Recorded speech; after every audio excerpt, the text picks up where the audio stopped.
Да, начать? Да. Добрый снова, значит, добрый день. Меня зовут Павел Василий Климович, я являюсь ректором Малой академии наук, и у нас идет такой открытый эфир, и мы все это записываем, одновременно мы это транслируем по Фейсбуку, и потом это мы все в записанном виде поставим на наш YouTube-канал. YouTube-канал Малой академии наук Республики Саха-Якутия, чтобы было ребятам удобно в свое удобное время посмотреть этот разговор. И сегодня у нас в гостях очень интересный человек, Владимир Петрович Старостин, с которым я давно знаком. Это философ сам по образованию. Учился в Московском государственном университете, и у него очень интересная история, образовательная траектория, или, как говорят, опыт образовательный.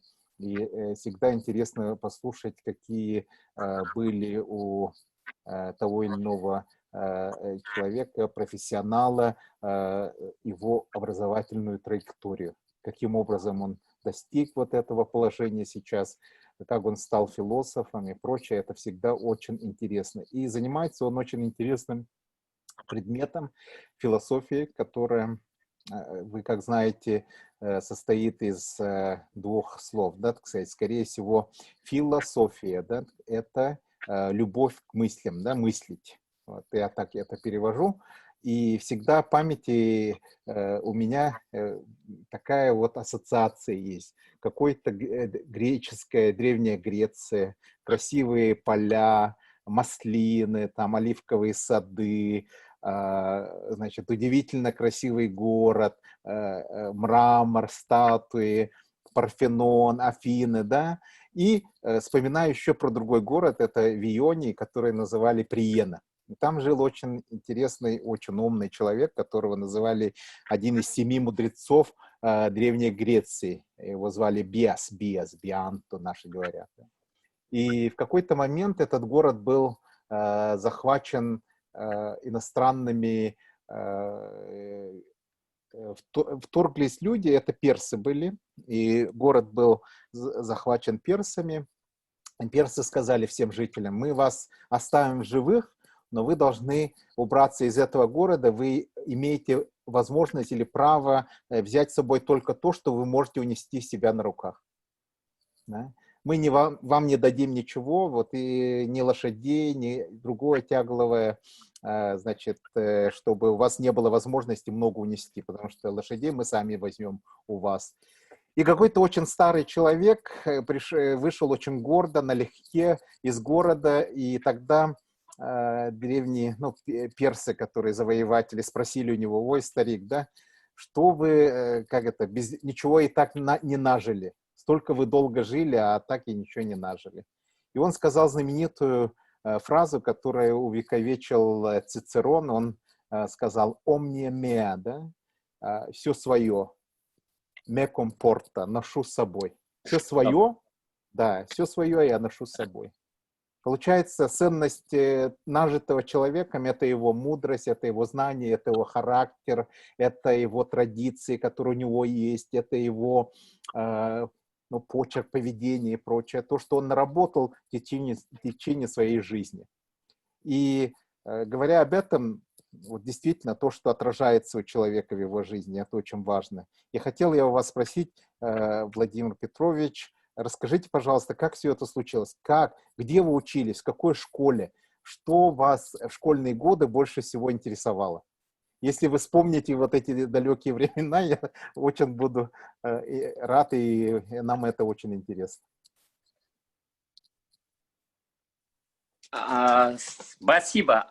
Здравствуйте. Ну, я сам закончил Верхоянскую среднюю школу. Кстати, в этом году исполняется как раз 150 лет. Юбилей будет отмечать эта школа. Вот, если бы мне в школе сказали о том, что я когда-то стану кандидатом философских наук и буду сидеть философствовать, то, наверное, я вот повертел у виска и как-то не совсем понял. Потому что, честно говоря, какой-то элемент вот внезапность и какой-то случайности всегда есть, по-моему, у любого человека и у любого ученого. Что-то вот подталкивает. Хотя, конечно, вот я с высоты, например, да, уже своих лет, я могу сказать, что вся жизнь моя двигала к нему.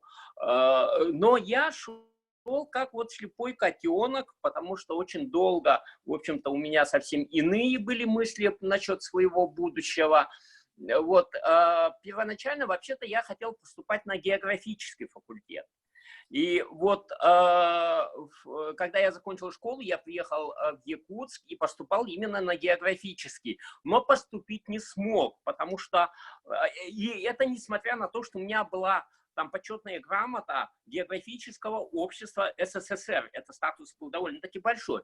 Дело в том, что вместе с Мастаховым мы участвовали в научно-практической конференции, и я получил вот эту грамоту. Но в том году, по-моему, взяли в армию всех из ЕГУ тогдашнего. И поэтому нам сказали, ну, пока вы в армии не отслужите, вы ни в какое там высшее учебное не попадете. И поэтому я так понял, что надо идти в армию, и я, в общем-то, с легким сердцем ушел в армию.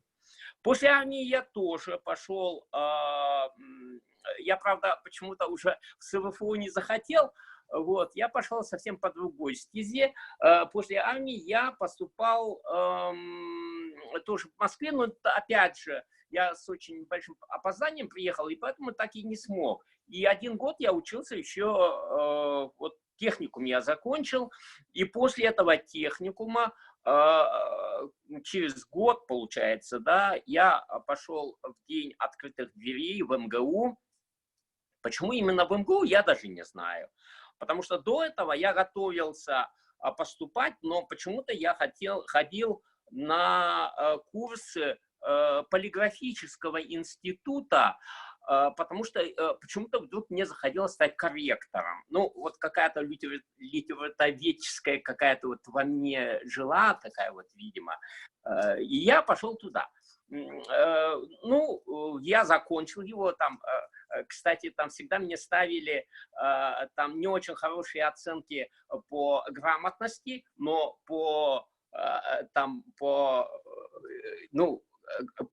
как называется, вот когда есть какие-то идеи там и так далее, да, вот за определенную какую-то идейность, за это ставили всегда очень хорошие вот такой вот оценки, всегда было 5. А вот после того, как я закончил техникум, я пошел в МГУ и пошел опять на географический факультет. У меня, кстати, после армии была вот такая рекомендация для внеконкурсного поступления. В принципе, я мог без конкурса поступить. Я подошел тогда, помню, там был заведующий какой-то кафедрой. Я говорю, вот у меня есть рекомендация, могу ли я поступить на географический факультет. Он меня ошарашил чем? Он сказал о том, что если вы... Да, мы, в принципе, можем вас принять вообще там вне конкурса, если даже на тройке все сдадите. Но единственное, вы должны написать там обязательство, что будете профилироваться только по одной кафедре, по кафедре океанографии. Ну, видимо, никто туда не шел, да, и вот они после армии, в общем, заталкивали именно туда, вот таким образом. Ну, как я понял. Вот это мне не очень понравилось. Еще 2 вещи мне не понравились. Во-первых, когда выступал там тоже один из там корифеев географических наук, насколько я понял, он сказал о том, что поворот вот этих, ну, в то время была такая проблема, да, вот в начале 80-х, в середине, поворот сибирских рек в Среднюю Азию. Ну, был какой-то вот такой вот проект, и они говорят, вот этот проект еще ждет, мол, ну, это не отброшено совсем, и мы над этим еще думаем. Ну, это мне не очень понравилось почему-то. И второе, что не понравилось, то, что надо было сдавать экзамен по алгебре, который для них был профилирующим. Я-то думал, география, а ничего подобного. Они говорят, алгебра – это самая профилирующая для нас наука. А так как я вот, кстати, к своему стыду, я до сих пор не знаю таблицу умножения, да, ну как-то вот не дается мне вот эта таблица умножения, я так подумал о том, что это будет для меня очень-очень сложно. Я перелистнул там следующие, посмотрел, ну, помните, были такие справочники для поступающих в МГУ, вот следующим шел философский факультет. Я посмотрел, сдавать надо, там, английский сдал, не сдал, а как мне сказали, если придете в военной форме, то вам сразу поставят, да, сдал. А вот там история, обществознание я сдать смогу. И по литературе, конечно, написать сочинение-то я смогу. Вот. И, в принципе, это определило то, что я пошел именно на философский факультет. Правда, когда вот на день открытых дверей я уже с большим опозданием пришел к ним на философский факультет, там уже практически никого не было, я встретился там с тем человеком, который впоследствии станет и моим куратором вот нашего курса, а потом еще и проректором станет Андрей Попов. Вот Андрей Алексеевич, вот он встретился со мной и сказал о том, что вот вне конкурса мы вас принять не можем, потому что у нас идеологически тогда считался философский факультет, но у вас должно быть обязательно вот направление из обкома. Или в вашем случае есть политотдела. Поэтому мне пришлось связаться со своей воинской частью. Но как к моему счастью, все, оказывается, меня очень хорошо помнили. Вот, и они написали очень быстро вот направление. И с этим направлением я прискакал потом уже на философский факультет, все сдал. Ну, как сдавал, это вообще песня. Очень долгая, поэтому, чтобы не занимать время, я скажу о том, что, в принципе, я сдал. Вот, как-нибудь, если будет время, я расскажу поподробнее. Но там своя была там. Но я изначально как-то вот понял, что все против того, чтобы я поступил. Все, с самого начала. Скажу только то, что вот когда мы пришли там сдавать документы, оказалось о том, что мой аттестат остался в техникуме закрытым в сейфе. А это был самый последний день приема документов. И вот я вообще, вот когда мне сказали о том, что вот если вы сегодня до 10 вечера успеете принести, то вы мы примем ваши документы, а я как в 10 вечера откуда-то из Солнцева я притащу вот свой аттестат. Я как-то понял о том, что все против того, чтобы я поступил. И тогда я пошел просто на пролом. Я просто сам себе сказал о том, что я этих людей вижу первый, последний раз. Все, что я знаю, не знаю, все буду выкладывать. И все вот от начала до конца. Я вообще не буду ни стесняться ничего и так далее. Все отброшу. И все. И пошел на пролом. Вот так вот началось, в общем, мое поступление, да. Первая пятерка там вот по обществознанию, конечно, в принципе, она предопределила, по-моему, в дальнейшем уже все остальные оценки. Как-то, мне так показалось, да. Ну, вот этот замечательный рассказ ваш, он очень много имеет недосказанного, и сразу возникло много вопросов. И вспомнил слово, почему вот мы используем слово «школа». Школа — это тоже древнегреческое слово, и означает оно время, которое вы проводите свободное время. Вот раньше же люди работали очень много, и свободное время — это было очень драгоценная часть. И человек со свободным временем считался исключительно богатым человеком. То есть только богатые люди могли, или какие-то люди в очень высоком уровне своего иерархии, там, они могли себе позволить. И в какой-то момент в афинской демократии пришли к мнению, что молодежь нужно учить. Оказывается, когда вы не можете читать что-то, да, и основная масса людей, которая сражалась, не умела читать и плохо была образованная, то команды офицеров, команды генералов мало понимали, и очень много поражений было связано с тем из-за обычной неграмотности молодежи, и было решено им дать свободное время, школу дать свободное время, чтобы они могли учиться. Ну, хотя бы прочитать что-то или отвечать там на команды, которые дают преподаватели, ну, имеется в виду инструкторы. И школа, она очень поэтому связана с армейской частью, да, и вот со временем, которое люди с 18 лет проводили в армии. Вот у вас была школа, это такая, значит, часть, которую вы в подростковом возрасте прошли определенно, да, в Верхоянии. Вот чем она была, оказалась для вас памятной? Это один первый вопрос, да, вот я хотел об этом узнать. Второе, где вы служили и ваша история службы, где вы служили, она была ли для вас формирующим, для вашего характера, образования и прочего? Может, вы смогли там получить новых друзей, обрести какие-то связи? Помогло ли вам это? И третий вопрос, где же вы учились в этом как это называется, специальном училище, или как вы сказали, что вы год один провели, и что это было, и где это было? Вопрос. То есть 3 вопроса у меня. Хорошо. Так, ну, школа Верхоянская в то время действительно была одна из самых таких передовых по краеведению. И первая вот эта научно-практическая конференция, в которой я участвовал, там, учась в 10 классе, это была научно-практическая, которая проходила во Владимире. Я там участвовал в этой конференции. И вот я бы не сказал о том, что действительно как-то изначально, я уже сказал о том, что изначально я никогда не старался стать философом.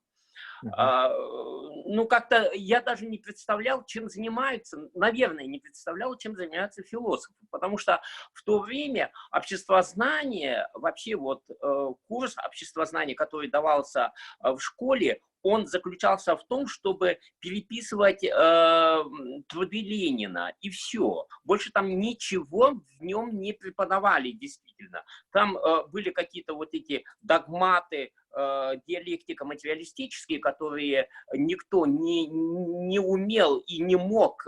Ну, скорее всего, это было что-то наподобие там закона Божьего, наверное, да, которые вот толдычили из года в год и так далее.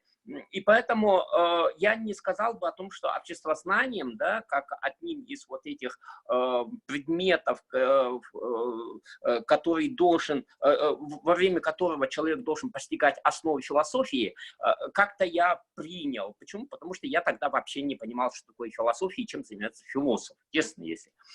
Но в школе у нас очень действительно была вот разностороннее преподавание, потому что я, честно говоря, действительно в школе я очень долго пропадал, я очень долго находился в школе, потому что у меня были какие-то общественные поручения и так далее, всем этим я занимался, в том числе и краеведением, в том числе и там ну, художественной самодеятельностью там, и так далее. Там у меня вообще и комсомольская работа, сначала пионерская, потом комсомольская и так далее. И поэтому в школе, в принципе, я не сказал о том, что как-то целенаправленно я думал о том, что вот когда-то я стану философом.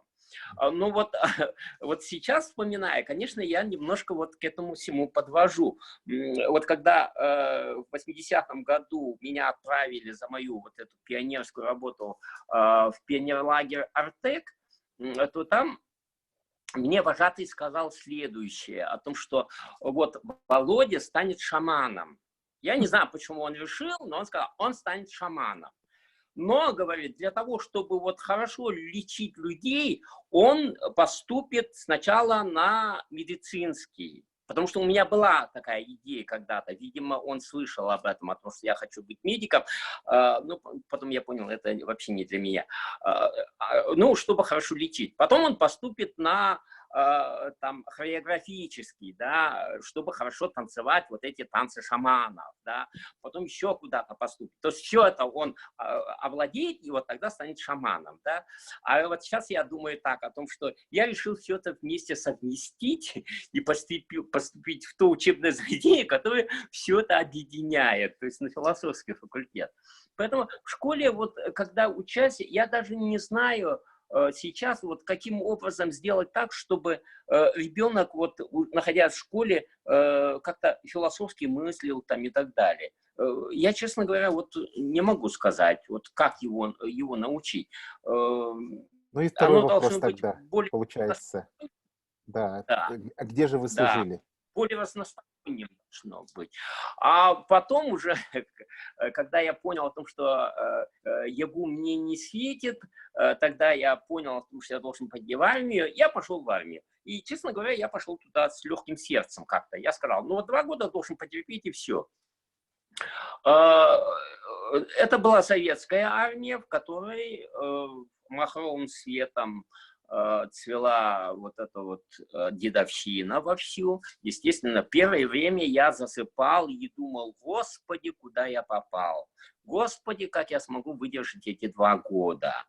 Ну, понимаешь, вот когда я еще учился в школе, я прочитал там воспоминания, я очень интересовался историей и читал там про концлагерь. Вот 2 человек, находясь в концлагере, да, вот они что делали? Они обсуждали о тех вопросах, которые совершенно не относятся вот к реальности. Да? Мгм. Вот они, например, обсуждали, так, сегодня вот на обед что будет? Хотя на самом деле там обед и ужин, наверное, мало чем отличался и мало что менялось. Но они это очень хорошо обсуждали. Обсуждали какие-то вот эти, они были шахматистами, математиками, и обсуждали какие-то математические там вот эти партии по шахматам. То есть они как-то уходили из этой реальности и таким образом выжили в этом лагере. И я не хочу сказать о том, что армия была концлагерем, но я занялся очень рьяно вот этой комсомольской работой. Я стал комсоргом, секретарем вот этой комсомольской организации. То есть я проводил какие-то вот эти совершенно не имеющие никакого отношения к нашей службе, какие-то там чтения там и так далее, которые вообще как-то не совсем совмещались со всем этим делом. Но это очень нравилось там политотделу, это очень нравилось там нашим политорганам там и так далее, и они всегда меня отмечали. И, в принципе, я очень хорошо, в принципе, вот уже последний там год я вообще очень хорошо жил, потому что я стал сержантом, я еще в отпуск слетал и так далее, и меня очень ценили. И в армии я нашел действительно очень хороших людей. Мне всегда везло в этом отношении вообще на людей.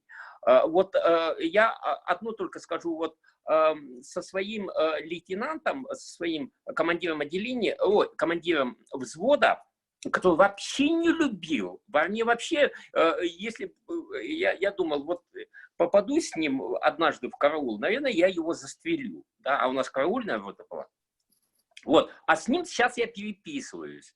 И сейчас мы очень откровенно там разговариваем. Я ему говорю, потому что я вот готов был вас убить. Он говорит, я это понимал. Я говорю, вы мне устроили там горбатый дембель. Я это очень хорошо помню. Ну, сейчас, конечно, все сгладилось. Вот, но он говорит о том, что, ну, а как ты подумай, говорит, мы были там старше вас там на 3 года, может быть, там, на 4 года. Ну, все равно практически погодки, как мы могли себя как-то поставить соответствующим образом и так далее. А вот с замполитом я до сих пор дружен, до сих пор мы с ним вот совсем недавно, 2 дня назад опять разговаривали по WhatsApp из Израиля. Он живет сейчас в Израиле, там живет вся его семья, а я дружен был еще с семьей, и потом, в принципе, вот эти ребята на моих глазах же росли его, старшие, маленьких-то это потом уже. А потом он эмигрировал со всей семьей в Израиль, и вот мы постоянно общаемся, я постоянно езжу в Израиль к нему и так далее, и мы до сих пор какие-то духовные такие братья. В общем, несмотря на то, что говорят о том, что армия это хорошая школа, но лучше его пройти заочно, я из него взял очень многое, и я благодарен вот тому опыту, который я прошел. Вот, а техникум это мне нужно было 1 год как-то провести, но это тоже очень такое занятное было вообще обучение, потому что техникум находился в Солнцево. Солнцево, ну, вот более старшему поколению Солнцево, оно ассоциируется, наверное, с этими бандитами солнцевскими больше всего.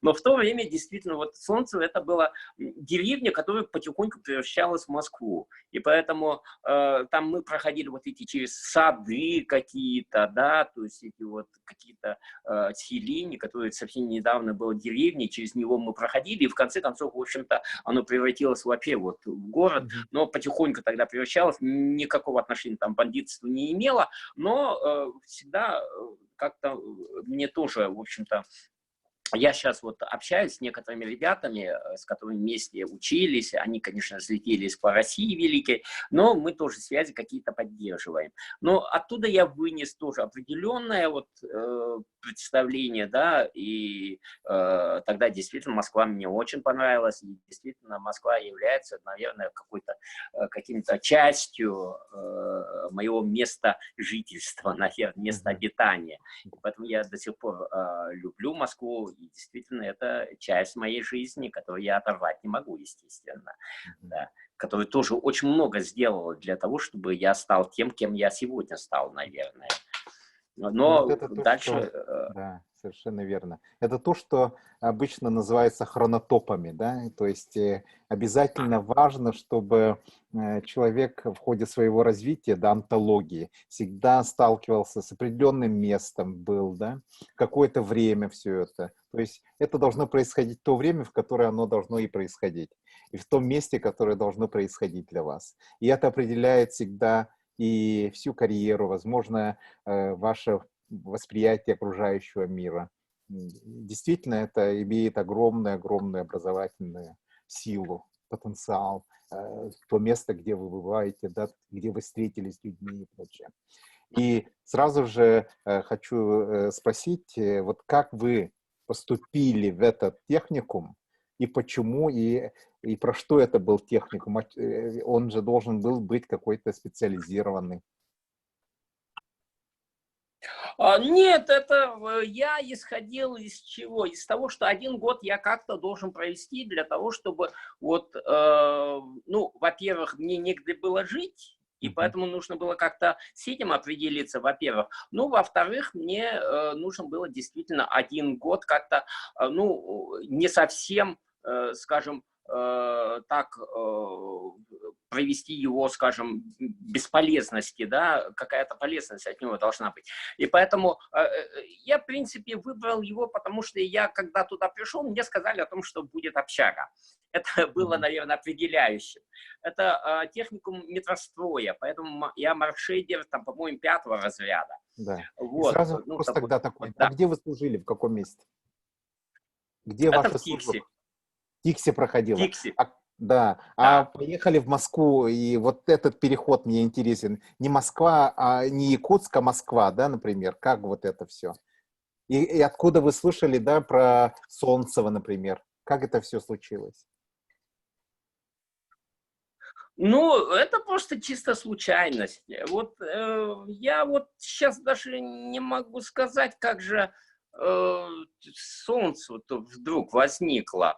Э, ну, я туда поехал, и мне понравилось то, что это не совсем Москва, да, то есть Мгм. оно находится в отдалении, и немножко так вот не такая шумная, не такая, скажем, да, это действительно, оно, вот эти, помню, эти 2 общаги, которые высились, да, вот эти 20-этажные, они стояли практически на чистом поле, а кругом были вот эти сады все еще, вот эти старые дома и так далее. И, может быть, это тоже понравилось как-то для человека, который приезжает, ну, непонятно откуда, да, вдруг.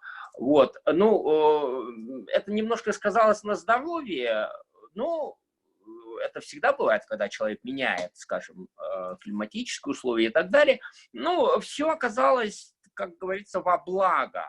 Вообще я понимаю о том, что все, что не делается, все к лучшему.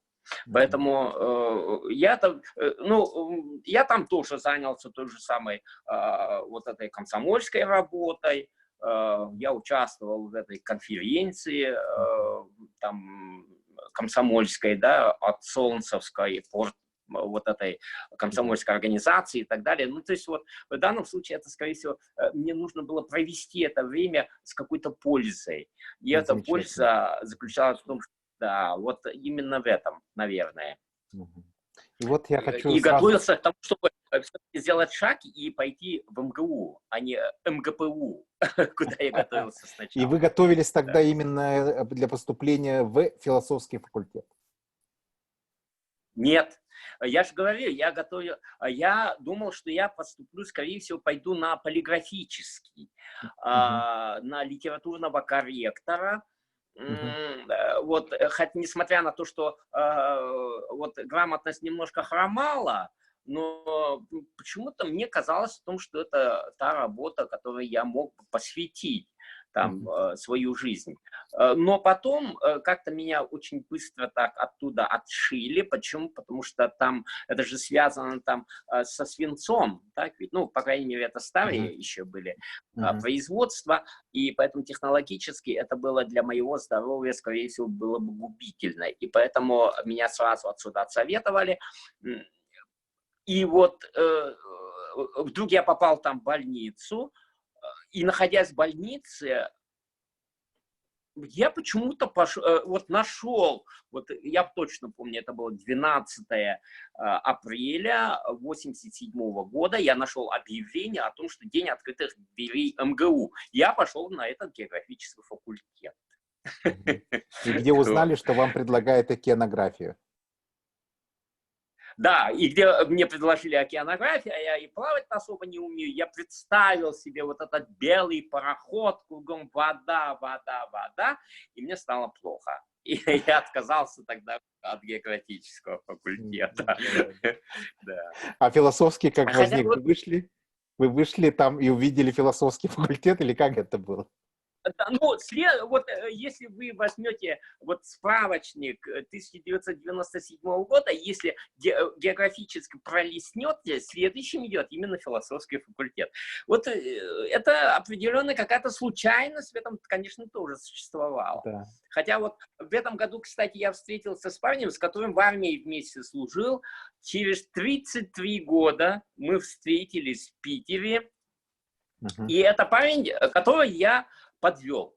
Дело в том, что к окончанию своей службы как-то вот по комсомольской работе мне предложили пойти в школу прапорщиков. Ага. И вот он пошел в школу прапорщика. И нас было трое, он, я, Безбородов, вот мы все втроем должны были пойти в школу прапорщиков. Но в самый последний момент, я даже прошел медкомиссию каким-то образом и так далее, я взял и демпельнулся, убежал. И он обижался, очень долго со мной вообще не говорил, несмотря на то, что я его нашел лет 10 назад. Как-то списались, я даже телефон нашел, я позвонил ему, он как-то нехотя так говорил. Я говорю: Серега, как дела? Он говорит: да, нормально. А у тебя как? Я говорю: ну как, я закончил философский факультет. Да, говорит, ну да, говорю. И что, философствуешь? Я говорю: да, философствую. Он так помолчал, а у тебя, говорю, как? А он, оказывается, там служил, потом служил еще и в Чечне и так далее, прошел очень много воинских частей и вышел на пенсию. Очень рано вышел на пенсию, ну, по Мгм. военной, да, вот пенсии. Мгм. Да-да. А он так вот, он все рассказал, потом говорит: знаешь что, Володя, философ — это не ты, это я, говорит, философ. Вот тебе еще пахать-то пахать, а я вот сейчас, говорит, на пенсии сижу и читаю философские книжки. Поэтому, говорит, это я философ, а не ты философ. Вот Да-да, правильно. это насчет того, что вот свободного времени. Действительно, Да. вот если мы возьмем там Древнюю Грецию, только богатые люди могли быть философами. И Мгм. до Сократа, ну, Сократ тоже, в общем-то, из такой вот И семейства состоятельные, известного, да. да, там, коммуникации, там, состоятельного. Мгм. И раб, в принципе, не может быть философом. Мгм. Это потом уже как-то философами Да. становились. Да. Ну, философия перестала Да. кормить людей. Да-да. Но это же функция очень важная, потому что мыслительный процесс, он всегда требует времени.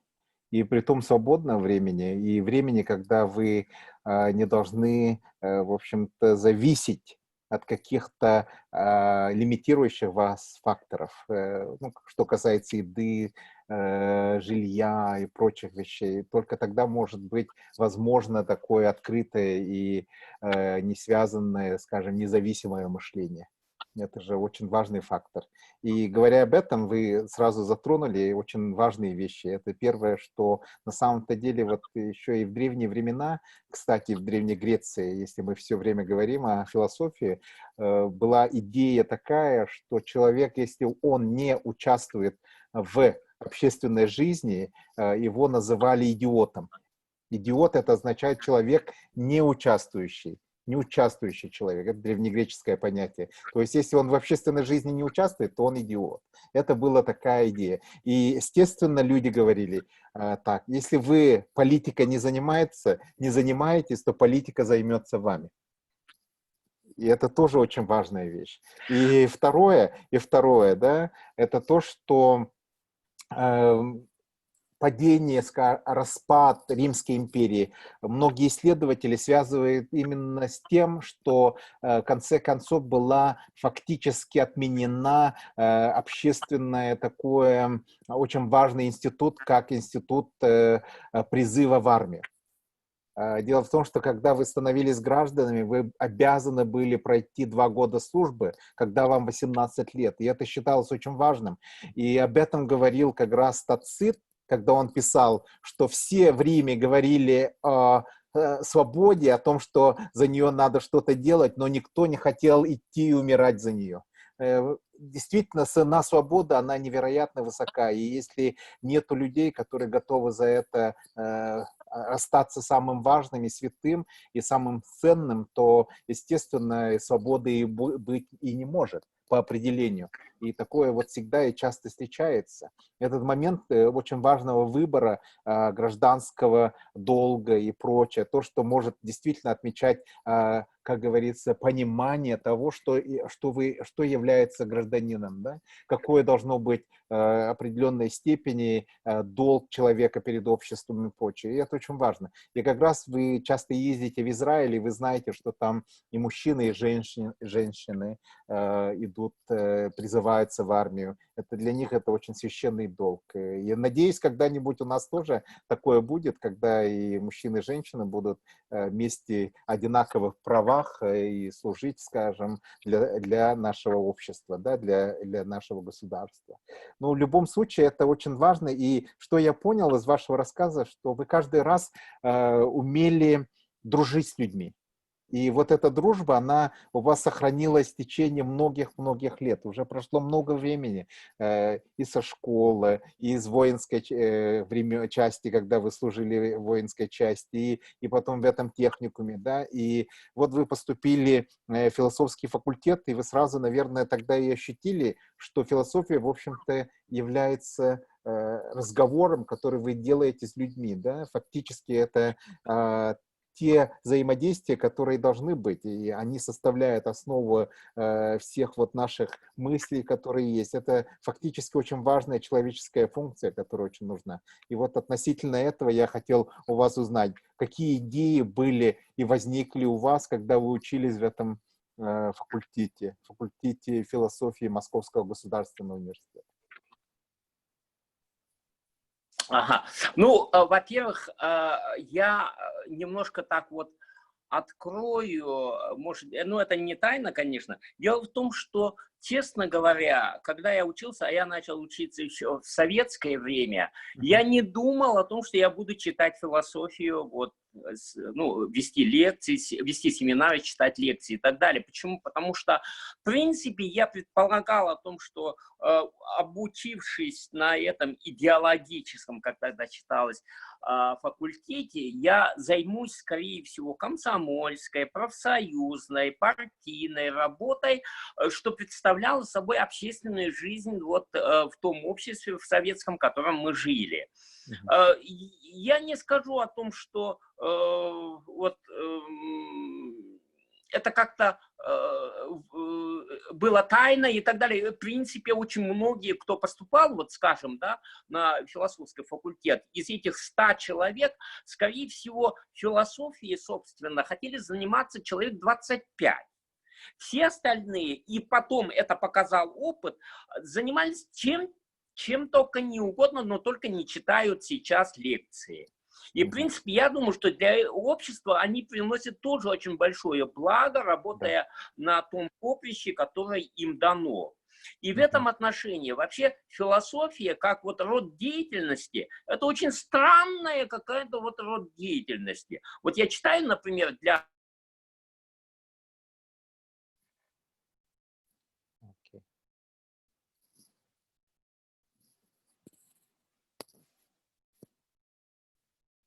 Отключилась. По-моему, Когда со вы связью, да, что? заканчиваете, вам Именно, да. скажут о том, что вам за то, что вы выращиваете картошку, никто денег платить не будет. А будет платить только за то, что вы будете рассказывать кому-то, что как-то кто-то когда-то думал, как сажать эту картошку. Да? То есть очень странная такая вот профессия получается.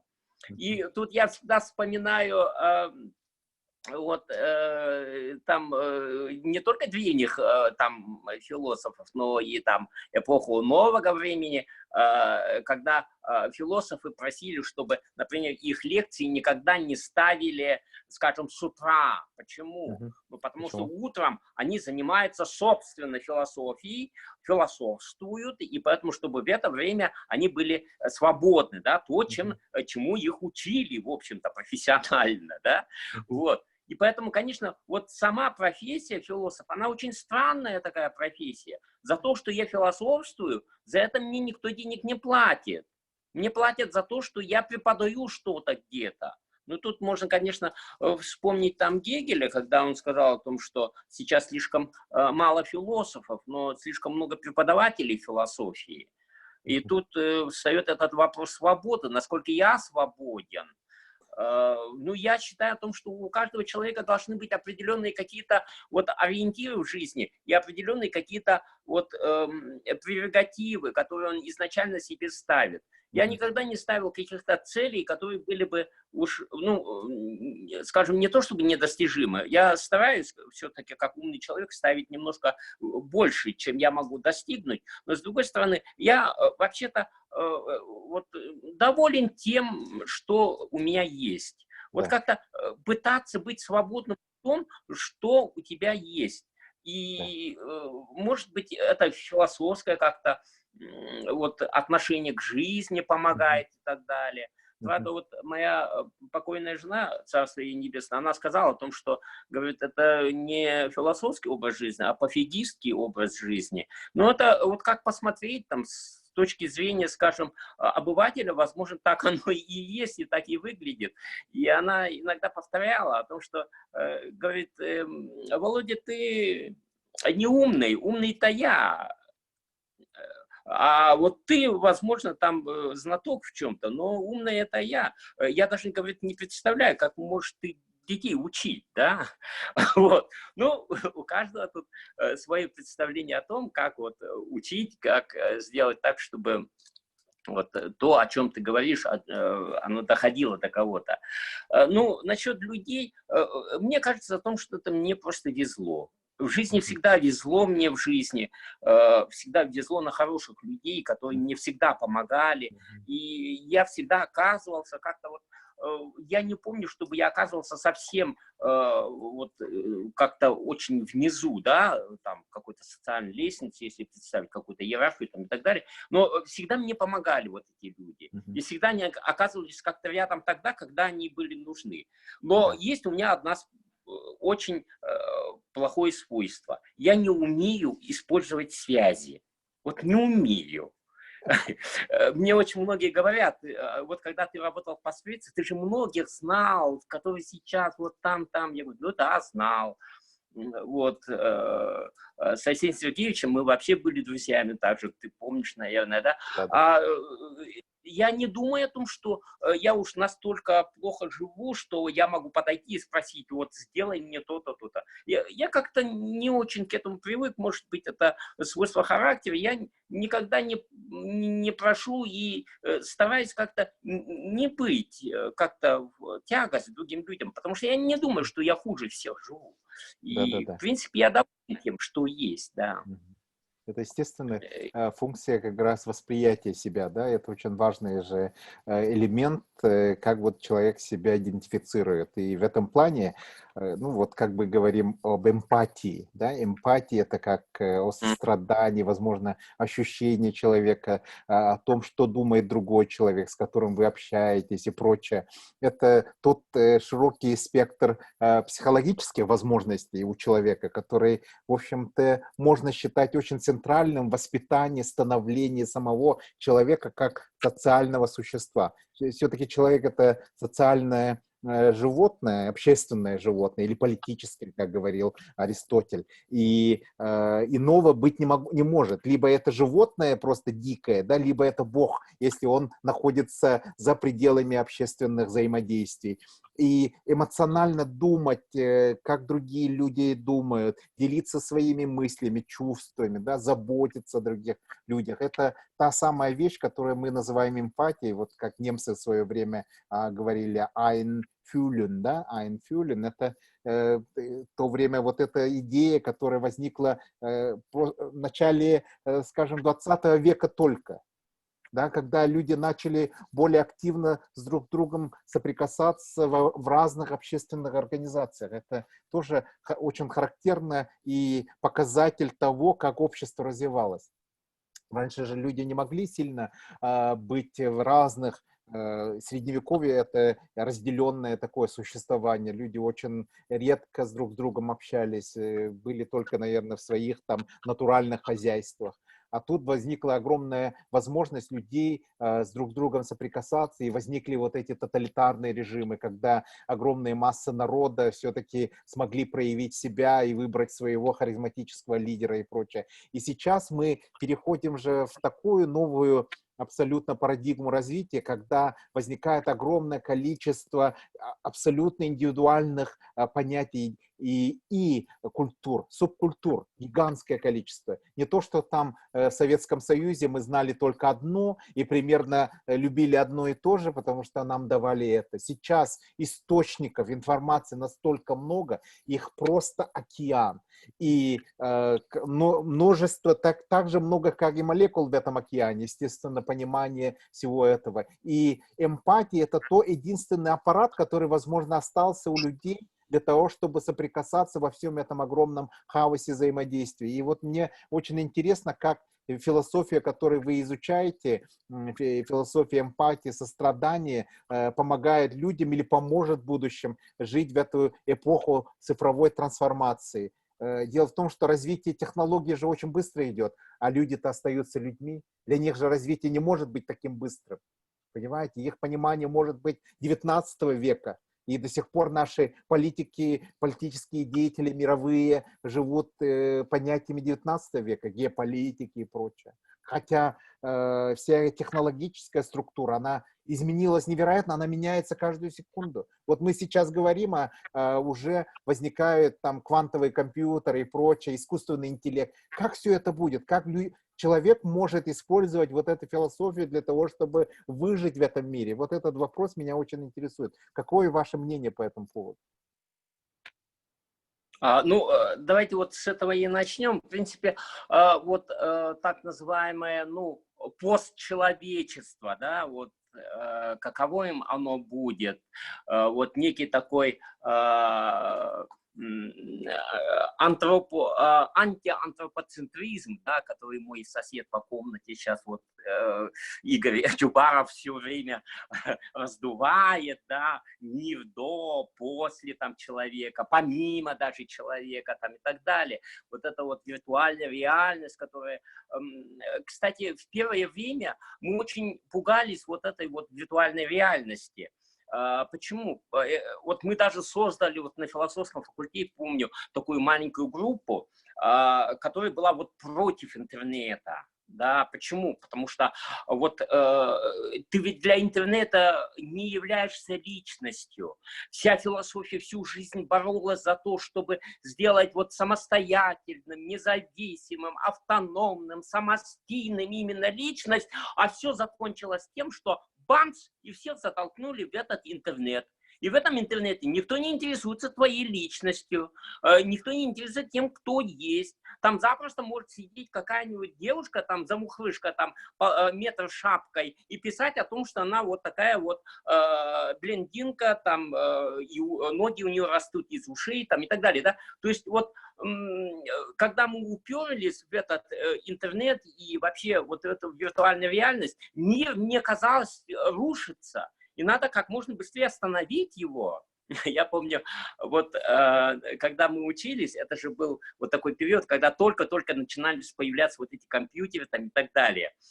И помню, что на философском факультете самым последним поставили эти компьютеры, потому что сказали, а нафиг нужно философам компьютеры, пусть они сидят в библиотеках.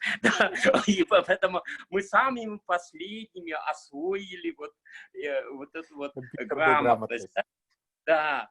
А вот насчет виртуальной реальности, действительно, там, ну, с этой группой я ходил больше всего там немножко по другой теме. Там были девушки, которые были против абортов. Ну, как-то мы с ними столкнулись, это было очень весело, там, и так далее, ха-ха-ха-хи, и мы с ними вместе ходили, там, и так далее. А вот насчет виртуальной реальности, действительно, я очень боялся того, что эта виртуальная реальность, она разрушит человеческую личность, как таковую, да, потому что, ну, я, например, очень любил эпистолярное искусство, я очень любил писать письма, я писал там страниц 10, мог 20 написать, да, своей учительнице, там, свои мысли изложить и так далее. Оно теряется, сейчас его вообще практически этого искусства-то нет. Когда мы писали от руки письмо в последний раз? И вот мне казалось, что оно разрушит. Но потом я понял о том, что на самом деле виртуальная реальность была давным-давно. Ну, если взять, например, эпоху Средневековья, уже была вот эта виртуальная реальность. Потому что ты представь себе, люди шли на костер.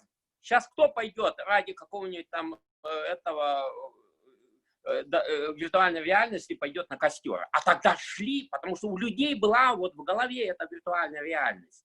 Даже можно сказать, что у этого древнего человека, который на скалах вот рисовал вот этого мамонта, он уже имел виртуальную, создал виртуальную реальность, потому что мамонт же не такой маленький, так ведь он не такой рыжий, как он нарисовал, и так далее. Поэтому, в принципе, его бояться не надо, оказывается. Оно действительно становится, ну, облегчает нашу жизнь. Но другое дело, что нужно ли настолько уже облегчать наш разум, чтобы полностью, вот есть же там... Перестать мыслить, да? Да, чтобы в конце концов заменить, да, вот мыслительный свой аппарат, вот кибер каким-нибудь там, ну, сейчас же развивается, там, например, та же самая, там, гиберготика, предположим, да, вот направление философии, которое говорит, что вот есть определенное вот это противоречие между, ну, то, что в готике там было, да, там, противоречие между там контролем и там органическим каким-то миром, там, и так далее, и это проявилось сначала вот в архитектуре, а потом впоследствии это стало частью там нашей архитектуры сознания, да, и это связано также там тоже, ну, наподобие там Франкенштейна, там, и так далее, да, ну, как вообще все это можно представить. Поэтому я так думаю о том, что на самом деле вот эта виртуальная реальность и так далее, она ни в коем случае не разрушит наш мир. Но, с другой стороны, с моей точки зрения, вообще вот почему я пришел к этому состраданию, мне кажется о том, что вот это сострадание, оно является единственным человеческим, что остается пока еще в человеке. То, что невозможно, например, заменить машиной.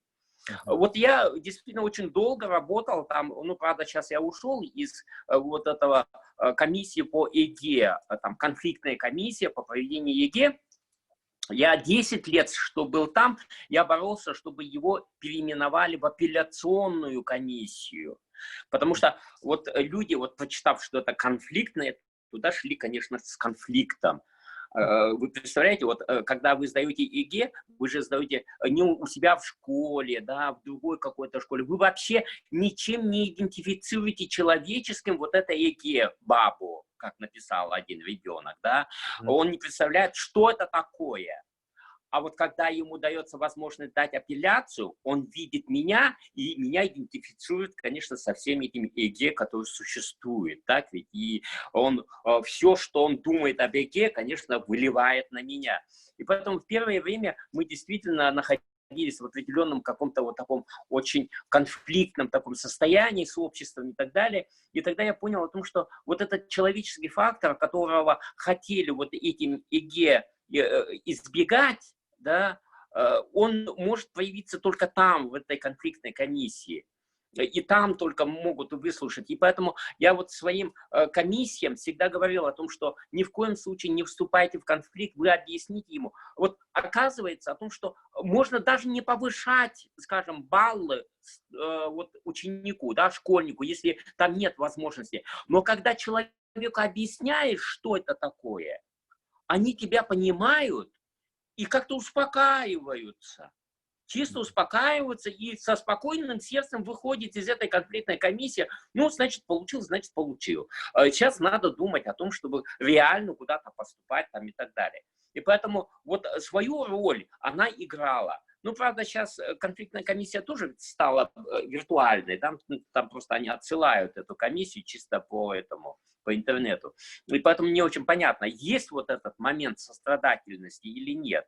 Вообще вот насчет сострадания, у меня вот, когда я в аспирантуру учился, ну, ты представляешь, комнаты вот эти аспирантские, да, в одной комнате некоторое время жил Сердюченко, Виктор Сердюченко, это, ну, он тоже сейчас покойный, царство ему небесное, он из Западной Украины, и известен как Сердючка философский, да, вот, и мы с ним очень часто говорили, очень долго, иногда часами, всю ночь там проговаривали, потому что у нас была такая единая тема, потому что я очень люблю Достоевского Федора Михайловича, и вот у него как раз было по филологии, как раз была вот эта вот тема Достоевского, и поэтому мы очень долго говорили, и однажды, ну, все знают о том, что я довольно-таки критически вообще отношусь к очень многим вещам, которые в том числе у нас здесь в Якутии происходят, да, и поэтому меня не очень любят, наверное, некий такой сердючка местный. И он сказал однажды такую вещь, он сказал о том, что вот мы начали спорить по следующему поводу. Вот надо ли любить свой народ? Вот ты любишь свой народ или нет? Можно ли ненавидеть свой народ? И поэтому есть определенные какие-то вот стороны, какие-то качества, наверное, принадлежащие нашему народу, которые вряд ли можно любить. И вот когда мы с ним так говорили, то в конце концов он сказал следующую вещь. Говорит, Владимир ненавидит свой народ, утопая в своем к нему сострадании. Вот. И поэтому вот это мне запомнилось. И вообще вот насчет сострадания, я действительно написал вот свою кандидатскую именно на эту тему сострадания как социальный философский феномен. Я понял о том, что это единственное то, что у нас до сих пор остается человеческим. Почему? Потому что все остальное можно сублимировать. Все остальное действительно можно перенести и сделать квази какое-то. Вот общение, например, сейчас у нас квази-общение больше всего, так ведь, а не настоящее такое общение, которое могло бы быть. Но другое дело, что оно тоже, наверное, необходимо в современных условиях.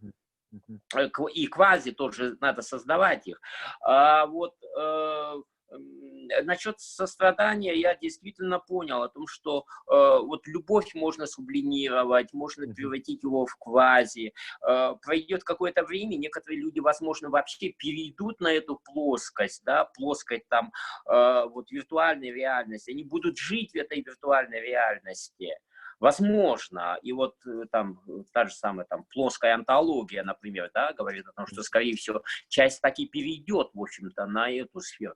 Но единственное, что невозможно заменить машиной, это сострадание. Потому что вот сострадание ни в коем случае нельзя путать там с жалостью. Потому что жалость, возможно, и к самому себе, что деградирующе потом будет действовать на человека, да. Ой, я вот такой ум, который никто не оценил меня и так далее. Это может деградирующе на личность действовать, да? Непризнанная такая, ой, да. А вот сострадание возможно только по отношению к другому человеку. И в данном случае это желание принять на себя и через себя пронести чужое горе, это то, что машина, я думаю, что не сможет заменить. Хотя к состраданию тоже было отношение, в общем-то, разное. Вот два великих философа, которых я уважаю, я себя в чем-то считаю неокантианцем, но с Кантом в этом не соглашаюсь. Я больше там прибегаю там, к Артуру Шопенгауэру, да, вот, который считал, потому что сострадание действительно это человеческое в человеке. Вот они спорили по этому поводу и даже конфликтовали между собой, да, вот Шопенгауэр специально ставил свои лекции именно тогда, когда Кант читал, да, но при этом почему-то никто не ходил на Шопенгауэра, все ходили на Канта. Да? К нему ходил только один человек, и тот оказался биологом, да, а не философом. Ну ладно, Шопенгауэр считал, потому что надо распространять вот это сострадание, да, как можно его вот, пропагандировать и каким-то образом насаживать на общество там, и так далее. А Кант считал о том, что ни в коем случае. Почему? Потому что он читал, одно дело, когда вы вот сострадаете, один человек сострадает другому человеку, то, получается, увеличивается страдание. А еще 2 человека, 10 человек присоединятся и начнут сострадать. Это уже 10 страдающих людей мы найдем, да? И поэтому вот оно увеличивает, вот, и поэтому нельзя распространять это сострадание, да? Но с этим я не согласен с Кантом. Ну, тогда получается, я тогда так понимаю, да, что эмпатия – это не есть сострадание. Это не есть, ну, эмпатия, эмпатия, да, в основном это такое вот сопереживание, но сопереживание, оно тоже может быть сублимировано, а вот, скажем, вот сострадание, это когда вы берете это страдание, через себя пропускаете, это более тяжелый, по-моему, более душевный какой-то акт, чем, Да, потому скажем... что так я понимаю, да, что это фактически то, что сейчас вот принято говорить, да, что какие-то неудачи, да, так сказать, они приводят, естественно, к эмоциональным негативным моментам. И эти моменты, если человек это понимает, это и есть сострадание. Так я понимаю? Другого именно. Сострадание чисто психологически это очень сложный акт, наверное, и поэтому тут нужен анализ не сколько даже и философской, возможно, и психологической, поэтому, когда я защищал, мне очень многие там психологи даже предъявляли определенные претензии, они сказали: Владимир Петрович, вы украли у нас тему. Да? Возможно. И вот насчет вот того, что вот человек, когда какую-то неудачу терпит, возможно, что вот наше сострадание, оно может оказать на этого человека не совсем хорошее вот воздействие, да, почему? Потому что у вот психологов же есть такой феномен, что есть так называемые люди-тряпки, которые всю жизнь вот любят, чтобы люди там вытирали ноги об них, и за счет этого они живут и выживают, в общем-то, в этом обществе. Поэтому это очень много зависит от личности, по-моему, чисто психологической организации человека. Некоторое время действительно я чувствовал о том, что у меня очень много случается каких-то вот этих несчастий. Я всегда говорил о том, что вот, когда я чего-то добьюсь, вдруг у меня умирают самые близкие люди там и так далее. Но на самом деле со временем, возможно, это связано еще с работой, я же очень долго, лет 10 работал в духовной семинарии, возможно, это тоже добавило какую-то вот эту вот стезю такую, некую такую плоскость, куда я вывел, в общем, все эти вот темы страданий, да, собственно, в том числе.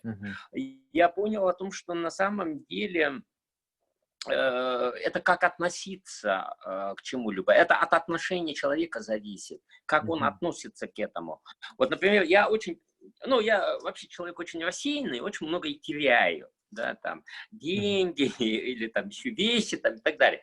Когда я теряю, конечно, я чисто по-человечески начинаю там переживать, там, да, ругать там нехорошими словами и так далее. А потом я беру себя в руки и начинаю думать о том, что его кто-то нашел, кто-то обрадовался, да. То есть Мгм. я считаю о том, что все-таки мир, он построен по типу вот таких сообщающихся сосудов. И поэтому, если я что-то теряю, значит, я обязательно что-то должен приобрести. Я начинаю ждать вот этот момент того, что вот это придет. Радостного приобретения. Радостного Да, приобретения, да. ну, правда, это бывает, конечно, Да, иногда бывает очень сразу, а иногда да, там приходится очень да, долго ждать. Но да. все равно оно всё равно наступает. Но это, скорее всего, просто отношение. Это наше отношение к тому, что когда-то как-то с нами происходит. От этого зависит, Да. в общем-то. Я всегда говорю, вот ребята иногда переживают, вот мы учимся там сельскохозяйственной академии, когда она была академией. Я говорю, самое главное это не где учиться, а главное как учиться. То же Мгм. самое, не где это произошло, а как это произошло. И как ты сам воспринимаешь то, что произошло. От Да, этого соверш зависит во да, многом. да-да-да. Поэтому надо свое отношение менять. Мгм. Ну, тут больше всего там фихтеанство, да, Мгм. когда он говорит о том, что главным является не сам факт, который произошел, а то, как к нему относиться. Потому что весь мир я изменить не смогу, к сожалению. Я не смогу Мгм. весь мир изменить. Но восприятие этого мира я смогу изменить. Свое Да, отношение к этому да, миру я могу изменить. да. Так ведь?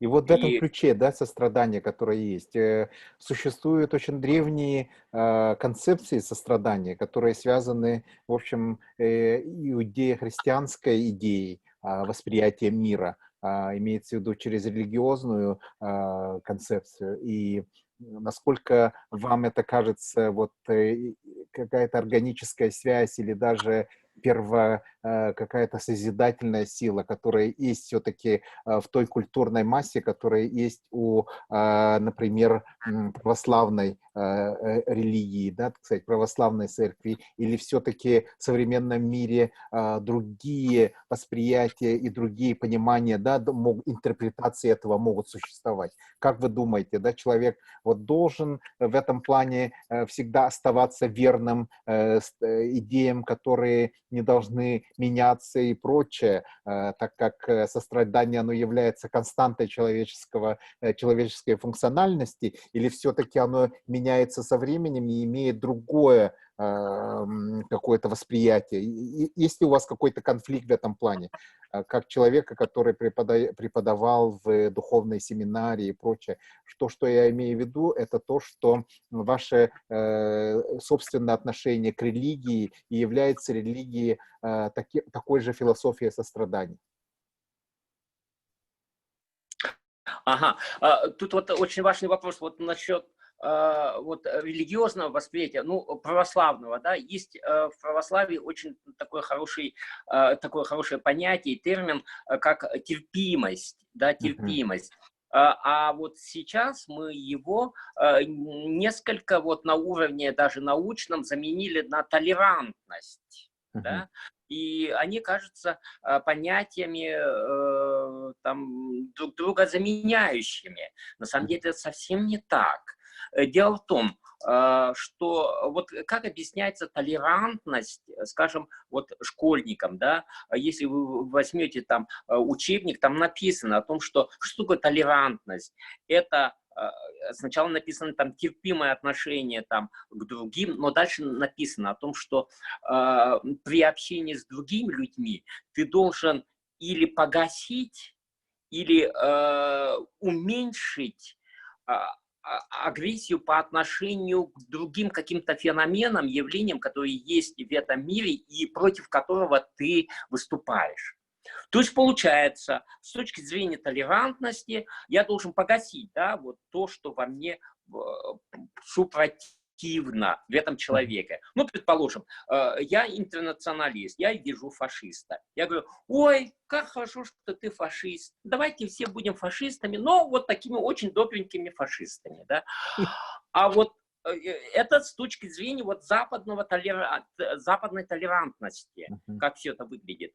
А с точки зрения, скажем, терпимости, скажем, православном его значении, это значит то, что ты действительно должен терпимо относиться, но ни в коем случае ты не должен свои какие-то вот эти реакцию, скажем, да, супротивную, ни в коем случае не должен погашать. Ты должен, конечно, не значит, что ты должен там топором бить этого человека, но ты должен его убеждать в его какой-то неправедности, отстаивать свои точки зрения, и ни в коем случае не погашать то, что противно для тебя.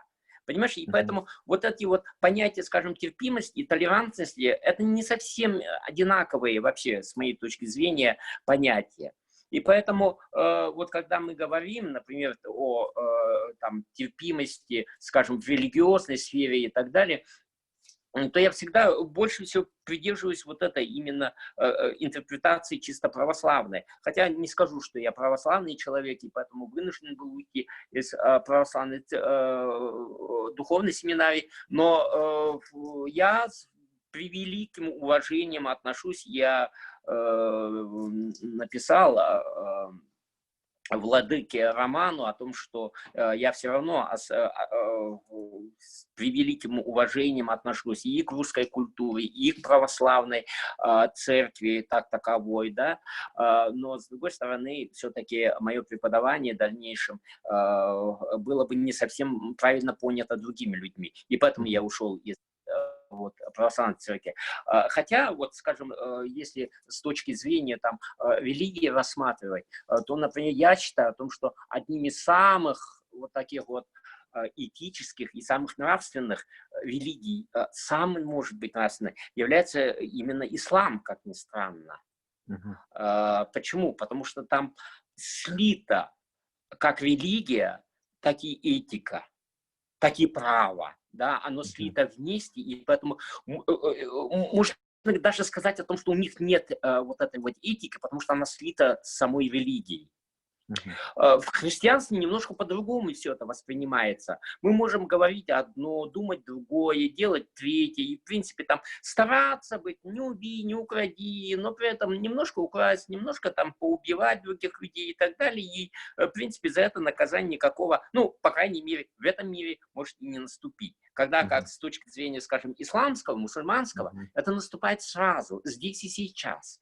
И поэтому я до сих пор считаю о том, что его более нравственным, чем, скажем, другие религии. Ну, нельзя сказать, что более нравственным, но, скажем, один из самых нравственных. Но для этого надо знать вот эту суть, да, мусульманской веры и так далее. Я не скажу, что я знаток в этом отношении, но только вот зная этическую сторону, я буду отстаивать то, что это действительно является одним из самых этических учений, да, и поэтому вот наши представления, скажем, о мусульманстве, которое складывается из вот этих телепередач и так далее, по-моему, совершенно иной какой-то смысл там вкладывается. Вот. А вот с точки зрения, там, скажем, идей, которые есть в православии, я думаю о том, что очень многое мне дало вот эта вот православная церковь в понимании того, что такое там Бог, что такое единый Бог, что такое религия само по себе. Но оно чему-то, сожалению, оно подтолкнуло к тому, чтобы я понял о том, что православие это не совсем для меня. Но это выбор каждого, и в этом отношении я не буду ничего дальше говорить, на этом остановлюсь. И вот я хотел спросить, да, другую возможность. Вот все-таки идея такая обучения, образования и прочее, что можно все эти моменты философские, да, дать человеку самому научиться, найти в их книгах и прочее. Вы сами говорите, что вы поклонник эпистолярного искусства, и у вас большое собрание книг. Что вот это все дало вам, да, как вы рассматриваете книги? С одной стороны, вы говорите, что это уже усеченное в камне что-то, что невозможно сказать, как живой диалог с человеком, что невозможно на этой основе что-то сделать, и получается это не диалектично, это не динамично, и это все остается, как сказано в одном месте, и дальнейшего распространения, и модернизации или какого-то фидбака нету в этом плане. Что для вас книга, сама концепция книги тогда имеет какое значение? Ага. Ну, вообще, я привел там слова все-таки Сократа, и поэтому это сократический был взгляд на, скажем, книгу и так далее. Действительно, я люблю книги, и вообще мне кажется о том, что любой и философ, и любой, вот как Кант читал, любой умный человек должен быть близко к книгам и обязательно к книгам. Хотя, конечно, я не говорю о том, что вот не нужны другие, да, вот гаджеты там и так далее. Конечно, они увеличивают эти возможности. Но, как ни странно, чем больше у нас становится возможностей технологических, технократических, тем меньше мы общаемся. Вот это странность такая. И это было замечено не только вот с началом, скажем, вот этой вот научно-технической революции. Вот, скажем, когда появился телеграф, мы перестали уже там писать письма, мы телеграфно там, да, там срочно вышли деньги, подробности письмом. Но это письмо никогда не поступало, но все равно вот, текст был одинаковый у студентов, да, скажем, в советское время. Сейчас технологически мы можем связаться, я могу взять трубку со своей племянницей, которая живет в Новой Зеландии, запросто поговорить там по телефону и так далее. Но, с другой стороны, я все меньше действительно пишу, то есть все меньше я передаю какую-то внутреннюю свою суть, потому что их невозможно доверить. Вот, ну, может быть, я не умею это делать пока. Но я думаю о том, что очень сложно это доверить, там, скажем, вот сублиматорам, да, общения, каковым является там технологические, информационные технологии, там, сами по себе и так далее, коммуникативные способности. И поэтому чем больше у нас вот этих возможностей, тем меньше мы общаемся, тем меньше мы понимаем друг друга. Поэтому вот суть вот этого понимания, ведь раньше была такая философская проблема, там, понимание понимания, да? А сейчас проблема есть такая, понимание понимания. Потому что получается, что все, что вот этими книгами передано, на самом деле это же их понимание, так ведь? Ну, скажем, вот я буду там со школьниками своими, ну, там, вчерашними школьниками, вот со студентами общаюсь, да, я им говорю, вот, вы читали там «Войну и мир», никто не читал. Ну, ладно, а вот я им начинаю рассказывать, да, вот «Война и мир», то. Но на самом деле это я свой взгляд, ведь свое понимание перед ним раскрываю. Я говорю им, вот посмотрите там Бондарчука, вот отца Бондарчука, фильм «Война и мир». И они посмотрят этот фильм, но это будет опять интерпретация Бондарчука. То есть получается, на самом деле в жизни мы всегда пользуемся этими интерпретациями, этими пониманиями.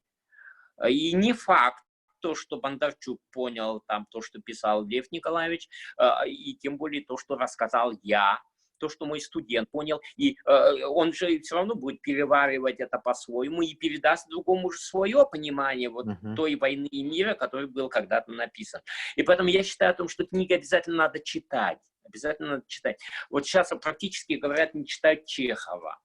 Ну, потому что там очень много там пишется там про природу, да, там так далее и так далее. А детям не очень хочется все это вот читать, они все это пропускают. Я видел «Войну и мир» в 5 страницах, да, как вот она написана. Но нельзя в 5 страницах написать весь этот роман. И поэтому я считаю, что обязательно надо быть вот рядом с книгами, обязательно их надо читать. Хотя сейчас, конечно, очень большая такая проблема. Действительно, и студенты не читают, и школьники очень мало читают. Хотя я понимаю о том, что они какими-то вот этими коммуникативными технологиями, они замещают это. возможно, в чем-то они больше, чем мы понимаем. Ну, не знаю. Мне до сих пор милы вот эти вот обычные книги, эти фолианты, которые я могу в любой момент открыть, в любой момент там что-нибудь найти там, и так далее. В последнее время, конечно, я и сам тоже стал меньше читать, например, художественность, литературы, и поэтому тут приходится больше, очень много занимает там те же самые там информационные технологии, там сети там и так далее. Да, Это, видимо, определенная да, какая-то наша дань да, цивилизации. да. Ну Да. вот сейчас мы переходим в такую интересную плоскость, когда сейчас очень многие люди используют, например, Twitter, да, 180 знаков. Фактически, можно ли все чувства человека сложить и положить это все 180 знаков? Чтобы что-то рассказать, Толстому, например, понадобилось 2 миллиона 500 тысяч знаков написать «Войну и мир». И фактически, как вот было сказано, все может быть электронное, человеку вообще никакие книги вроде и не нужны тогда, если все можно в облачном варианте держать, и если надо оттуда вытащить и прочее. Будут ли вообще книги в современном мире? Вот буквально через лет 20-30 будут ли печататься книги как таковые? И что вы, как вы думаете? Вот когда нам Волков, у нас читал Андрей Волков, риторику, вот он сказал следующую вещь о том, что все вот эти технологии информационные, средства массовой информации и так далее, они отличаются тем, что они не являются факторами культуры. То есть они не являются артефактами, они не могут, помнишь, я тебе говорил о том, что их невозможно будет потом, вот эту флешку мою там через 1000 лет найдут, да, смогут А вот они расскажите прочитать информацию. эту историю про флоппи диски, пожалуйста. А, да, Да. когда, вот я рассказывал о том, что когда-то, я вообще очень люблю книги, и поэтому я, где бы я ни находился, всегда стараюсь там найти книжный магазин и что-нибудь там купить.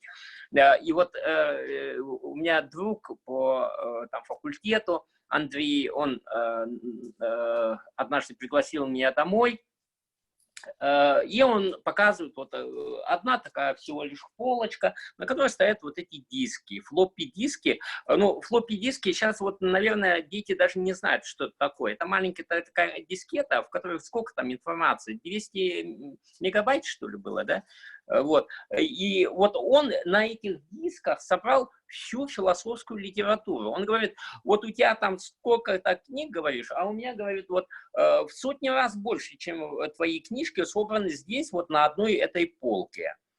А потом, через некоторое время, вот эти флоппи-диски оказались, ну, сейчас вообще, по-моему, не выпускают компьютеров с этими, да, с вкладышами для того, чтобы вот это флоппи-диски почитать. И поэтому оказалось так, что со временем их невозможно было прочитать, сейчас уже другие носители появились, да, и поэтому оказалось, что вот теперь что, переводить их теперь на другие какие-то носители, а потом другие появятся. Поэтому вот мы же можем представить о том, что вот та же самая философия, например, постчеловечества, да, что от нас останется, когда нас не будет, возможно, да, при каком-нибудь, если не гибельном, но вообще возможно такое, так, ведь исчезновение человека, каковым будет мир после нас. И если найдут, предположим, вот эту флешку, что могут из него прочитать? Хотя вот мы сейчас вот находим, например, да, вот эти вот фрески какие-то древние, там надписи на египетских этих пирамидах и так далее, пытаемся его прочитать. Мы там находим каких-то вертолеты там и так далее. Ну, может быть, просто человек не умел там рисовать, и он нарисовал неудачно, и это выглядит как вертолет, да, его там трясогузка, предположим, какая-то, и так далее. Но это вообще в данном случае, конечно, то, что является историческим таким артефактом, будут ли артефактом вот эти флешки наши, которые останутся, кто это все будет прочитывать, и нужна ли будет та информация, которая там находится, это еще ставится под какое-то сомнение. И поэтому и сейчас, в принципе, все-таки все вот эти вот наиболее важные, скажем, тексты, они все равно переводятся на обычный вот текстовый материал, так ведь, и они хранятся в таком виде, обязательно они должны дублироваться в них. Почему? Ну, потому что это есть артефакт, и он может остаться, когда как все остальные носители могут быть уничтожены в силу каких-то обстоятельств. И поэтому я до сих пор отношусь к книгам с великим уважением и письмам тоже. Вот однажды я потерял целый чемодан писем. Это было для меня трагедия, потому что я согласен с Чечериным, который сказал о том, что в письмах есть кровь времени. И поэтому мне очень жалко, что очень много вот такой вот крови я потерял. Да? Ну вот, в общем-то, я до сих пор остаюсь, видимо, немножко таким консервативным по отношению к этому. И, ну, мне говорят, вот ты не сможешь же все это прочитать. Ну, конечно, я не могу все прочитать, но, с другой стороны, вот чем отличается, скажем, вот это университетское образование, да, то, что я получил от своих профессоров, то, что я в книге могу найти то, что мне нужно. Вот, например, мне дают какую-то тему по какой-то статье, ну, там, написать какую-то научную статью. Я знаю, в какой книге это я могу найти. Я обычно нахожу сразу, практически открываю ту страницу, которая мне нужна. Это очень большое умение, которое мне передали, вот, скажем, мои профессора и так далее, когда я учился в университете. Это великое вообще учение. Ну, не знаю, насколько я научился, но это меня спасает, по крайней мере, сейчас. Да. И вот говоря об этом, да, все-таки носители, они имеют очень большое значение. Вот носители информации, носители как идей, да, вот через эти носители. И когда в свое время английские исследователи открыли Эшунну, древний шумерский город в Алияте Эль-Валия, да, это приток Тигриса, и они обнаружили там где-то более 60 миллионов клинописных надписей. Но эти надписи невероятно скучные, маленькие вещи были, и все время думали, что, в общем, литературы, может быть, у них и не было. Но идея такая, что таких маленьких клинописных этих кусочках, да, невозможно написать, видимо, романы, да, как Льва Толстого и прочее. Это совершенно другой формат, и там невозможно это сделать, и я так понимаю, это все исключительно было о том, сколько было коров, где-то чего-то, каких-то там фиников и прочее, и показалось это очень скучными бухгалтерскими такими кусочками бухгалтерии, да, так сказать, записи из бухгалтерских книжек. А когда все-таки появился папирус, люди стали что-то писать. Когда вот появились еще более интересные вещи, как пергамент и прочее, тогда люди начали писать больше. И мы же считаем, что все-таки появление бумаги и печатного станка — это огромнейший прорыв в развитии человечества. И, соответственно, вот книги как носители идей, какой-то оформленной мысли человека, которую можно в одной книге дискретно все это показать, дать.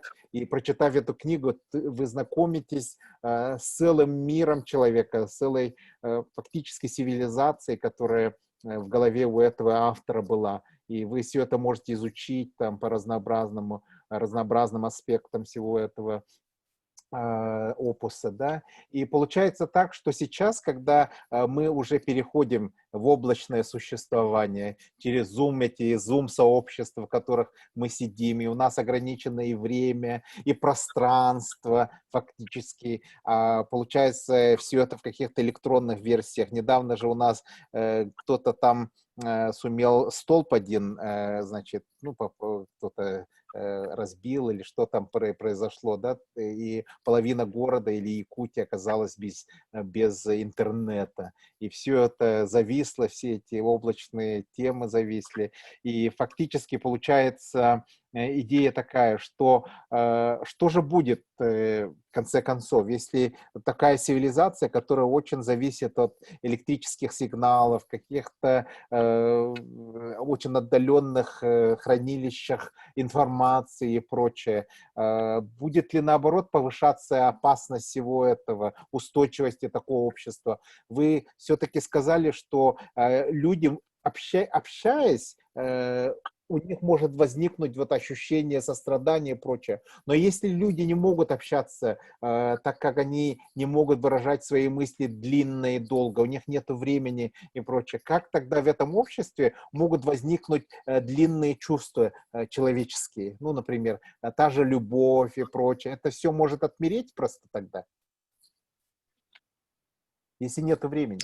Ну, вот насчет вот нет времени, но все равно, я так думаю, я вообще, честно говоря, к человечеству отношусь, наверное, более как-то с перспективой. Я не думаю о том, что, ну, может быть, это связано в том числе и с этикой, поэтому, наверное, я как-то нравственно отношусь все-таки, несмотря на все вот эти выкрутасы человеческого там сообщества, но вместе с тем все-таки я думаю о том, что перспектива какая-то существует у человечества, и я с оптимизмом все-таки более-менее, да, отношусь к будущему, ну, хотя говорят о том, что пессимист — это просто информированный оптимист, да, вот, но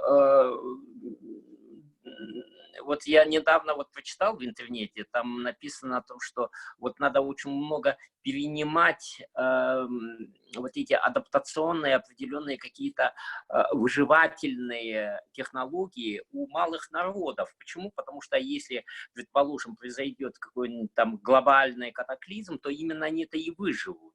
А все остальные мы без интернета вообще с ума сойдем, половина из нас, да, потому что мы действительно, вот, когда этот столб упал, у нас связь со всеми кафедрами прекратилась, со всеми студентами, это был какой-то жираф полный, а оказывается, еще начальство там ходило, нас не известили, и это превратилось в маленький такой катаклизм внутри университета. И поэтому, если так вот представить, то надо, конечно, изучать, во-первых, вот, систему хозяйствования вот этих вот малых народов и так далее, потому что в них есть определенная какая-то мудрость, да, которая вот передается и так далее, и в этом отношении они очень богаты. Но другое дело, что вот это богатство, оно всегда находится в неком таком скрытом состоянии. Его надо обязательно как-то вот оттуда выманивать и превращать в определенные какие-то научные теорию, какую-нибудь концепцию. Так,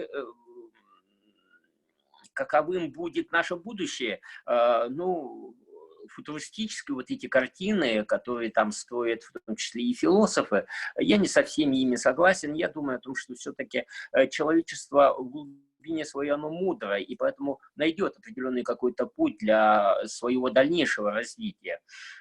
И вообще, ведь вся мировая история, она идет только по двум путям. Это первый путь объединения, которые как-то вот эти объединительные силы начинают как-то вот сближать народы, сближать там страны и так далее, языки. А пик этого объединения — это начало разрушения. Потому что чем больше объединительных сил, тем быстрее вот убыстряются эти центробежные силы, которые начинают его разрушать. Да? Пик развития Советского Союза — это разрушение Советского Союза. Так? И пик развития, скажем, той же самой Римской империи — это начало его разрушения. И поэтому по этим путям мы и дальше будем идти. Я согласен с тем, что возможно будет объединение, там, если не в рамках там, СССР, то, по крайней мере, какие-то объединительные эти силы, они опять приведут к какому-то, но я не думаю о том, что это будет надолго, опять же, там, на вечный, да, как там Третий рейх, предполагал, да, тысячелетний. Но человечество всегда идет вот только этими двумя путями. И поэтому, в принципе, я насчет вот технологического развития я уже сказал о том, что на самом деле у вот этих вот священников в период там развития католицизма, развития вот этой вот католической церкви, тогда рассвета католической церкви, средневековья, эта виртуальная реальность была намного выше, чем наша виртуальная реальность. Действительно, за гаджет я не пойду на эшафот, да, не пойду в костер, а тогда люди шли на костер. Она реально И поэтому, существовала для них, да. да, потому что это была реальностью. А ты представь себе, в то время не было вот таких... Сейчас-то вы видите вот ту реальность, да, того, что тебя там ждет. И то не идут. А тогда и этого не было, не видели, но в голове у них-то это уже было. Поэтому в этом отношении я все-таки более как-то, может быть, я слишком так отношусь радужно в своем будущем и будущем человечества, но я думаю о том, что оно все-таки имеет определенную перспективу. Хорошо. И вот я хочу вам представить Альберта Ивановича, который у нас является журналистом сам, да, и очень человеком, который интересуется судьбой вообще книжной индустрии и сам является большим коллектором электронных форм разных информационных и прочее, поэтому, наверное, самым большим коллектором в нашей республике, и у него вот возникли разные вопросы. Пожалуйста, Альберт Иванович. Добрый вечер. Да, у меня несколько вопросов. Да, но к книгам, наверное, позже. Очень интересная беседа. Мне кажется, то, чего не хватает сегодня в нашем обществе, да, это думать о высоком, говорить о высоком, обсуждать высокое. Что я имею под высокое? Это вещи, которые нельзя потрогать, пощупать. Допустим, если можно книгу взять в руки, то сострадание вряд ли можно взять в руки, да? Это такая тема, которая неосязаема, но она, мне кажется, окружает нас больше, чем книги. Ну, имеется в виду, она где-то есть, но, возможно, мы его просто не видим. И нужны вот определенные очки, нужны определенные разговоры, нужна определенная ситуация, чтобы люди на самом-то деле начали об этом задумываться. Почему? Потому что, ну, в конце концов, мы, люди, как населяющие эту планету Земля, мы на самом деле руководствуемся вещами, которые мы не видим. Ну, это моя точка зрения. И у меня такой вопрос. Сейчас вот кто может с уверенностью сказать, что он или она философ? Да. Так, ну вот давайте немножко вот начнем с того вопроса, который немножко так вот в начале прозвучал. Хорошо, Альберт Иванович? Вот по поводу того, что вот действительно вы правы, вы уловили то, что, о чем вот у меня витало вот в голове по поводу вот этого высокого. Действительно, вот вы знаете, вот сейчас вот я тоже говорил с вашим руководителем по поводу проектов, которые мы составляем, да, ну, проектов там, например, вот что я, как философ и этик, могу предложить, да, там, развивать сострадательность в обществе, гуманистическое отношение. Но это же одни слова мне говорят, за это деньги никто не даст. Они говорят, вы дайте мне вот эти индикаторы. А я говорю, а как в этих индикаторах напишу? Напишу о том, что 20 раз там полюблю собаку, 20 раз кошку, и этим я буду проявлять вот это свое гуманистическое отношение к животным. Или как это должно проявляться? Потому что они говорят о том, что обязательно нужно, чтобы это были определенные реальные, осязаемые какие-то индикаторы, по которым мы могли бы сказать о том, что ваш проект состоялся. Но мой проект чисто философский, он может вообще не сказаться в этом поколении. Потому что вот когда я читаю по философии, когда я читаю этику и эстетику, ну, на первом курсе мало кто интересуется моими вот этими высказываниями и так далее. Они об этом начинают задумываться тогда, когда уходят из университета, и когда вот я встречаю их там в автобусе и так далее. Ой, Владимир Петрович, вы такие вещи говорили, о которых вот сейчас бы, вот, да, но сейчас некогда, сейчас времени нет, там и так далее. Ну, как обычно у нас в жизни бывает. И поэтому, конечно, вот я так думаю о том, что вот сложность этого времени в том, что сейчас, по-моему, слишком превалирует вот такое техническое и технологическое над, скажем, такими понятиями, как человечность, гуманизм или там этичность, нравственность и так далее. Хотя я всегда считал о том, что в современном обществе все-таки нравственности больше, чем то, что было в Советском Союзе. Почему? Потому что в Советском Союзе, вот как сегодня тоже говорил по поводу мусульманства, да, там вот эта нравственность, она была слита с идеологией и слита была с самой жизнью. И, в принципе, нравственность, можно сказать, и не было. А вот сейчас, почему? Потому что этика появляется тогда, когда люди видят вот выбор, когда есть реальный выбор. Я выберу это, деньги, или выберу вот это, человеческое отношение. Вот тогда появляется этика. И поэтому вот по поводу того, кто является философом, вообще несколько предпринималось в истории философии вот таких кардинальных как бы изменений парадигмы развития философии. Но она как была вот любовью к мудрости, в принципе, она таковой и остается и сейчас, и поэтому я всегда вот студентам говорю о том, что вы мудрыми когда-то станете, но только не все доживут до этого. И сколько бы я Гегеля не читал, сколько бы я Аристотеля не читал, но мудрее своей бабушки я никого не знал, хотя она и расписываться не умела, ставила крестики за 10 рублей, которые она как пенсию получала. И я сам, вот как стал философом, я очень, вот когда я...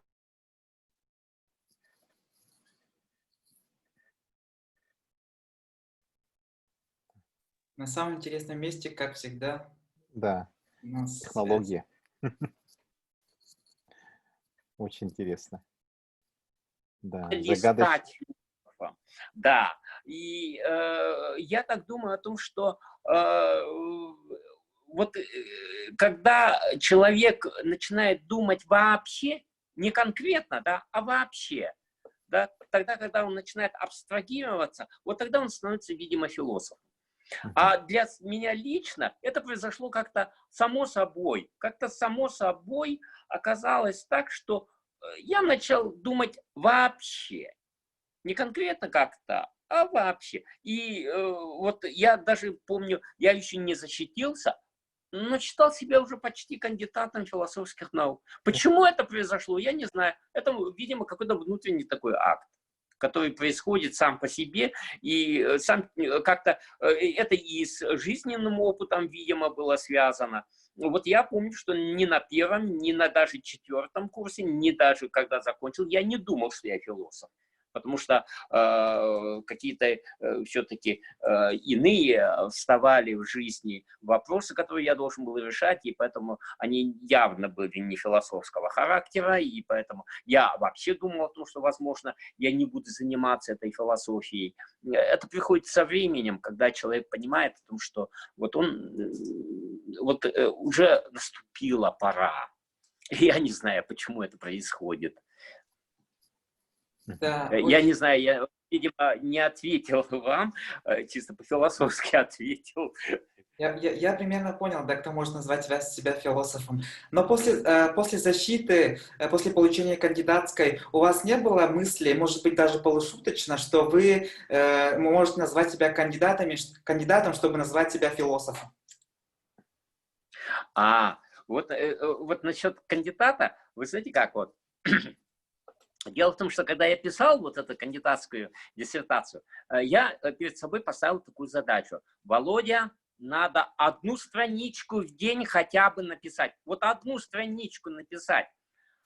А потом, вот когда я уже защитился, я проснулся и уловил себя на мысли о том, что я опять сам себя начинаю заставлять. Володя, напиши 1 страничку. Потом, блин, я же защитился. Зачем мне страничку-то писать? Поэтому вот, наверное, и говорят о том, что вот умный человек всегда ставит какие-то цели, которые немножко выше. Почему? Потому что мы ставим определенные какие-то цели. Когда мы преодолеваем эту цель, она превращается в ничто. Она как бы превращается в некую вот такую вот бездну, в которую ты падаешь и не понимаешь. И поэтому быстренько надо поставить какую-то другую цель для того, чтобы как-то двигаться к этому. Я не знаю, вот я всегда говорю о том, что, по крайней мере, у меня есть документ, где написано, что я философ, преподаватель философии, вот, а все остальные там самделошные философы. Но это так в шутку, потому что я в кругу своей очень много знал людей, которые не имели философского образования, при этом были действительно мудрыми людьми, любящими мудрость. Вот я одно время после школы, я помню, некоторое время работал кочегаром, да, ну прям тут вот сразу вот фильм Балабанова, да, и так далее.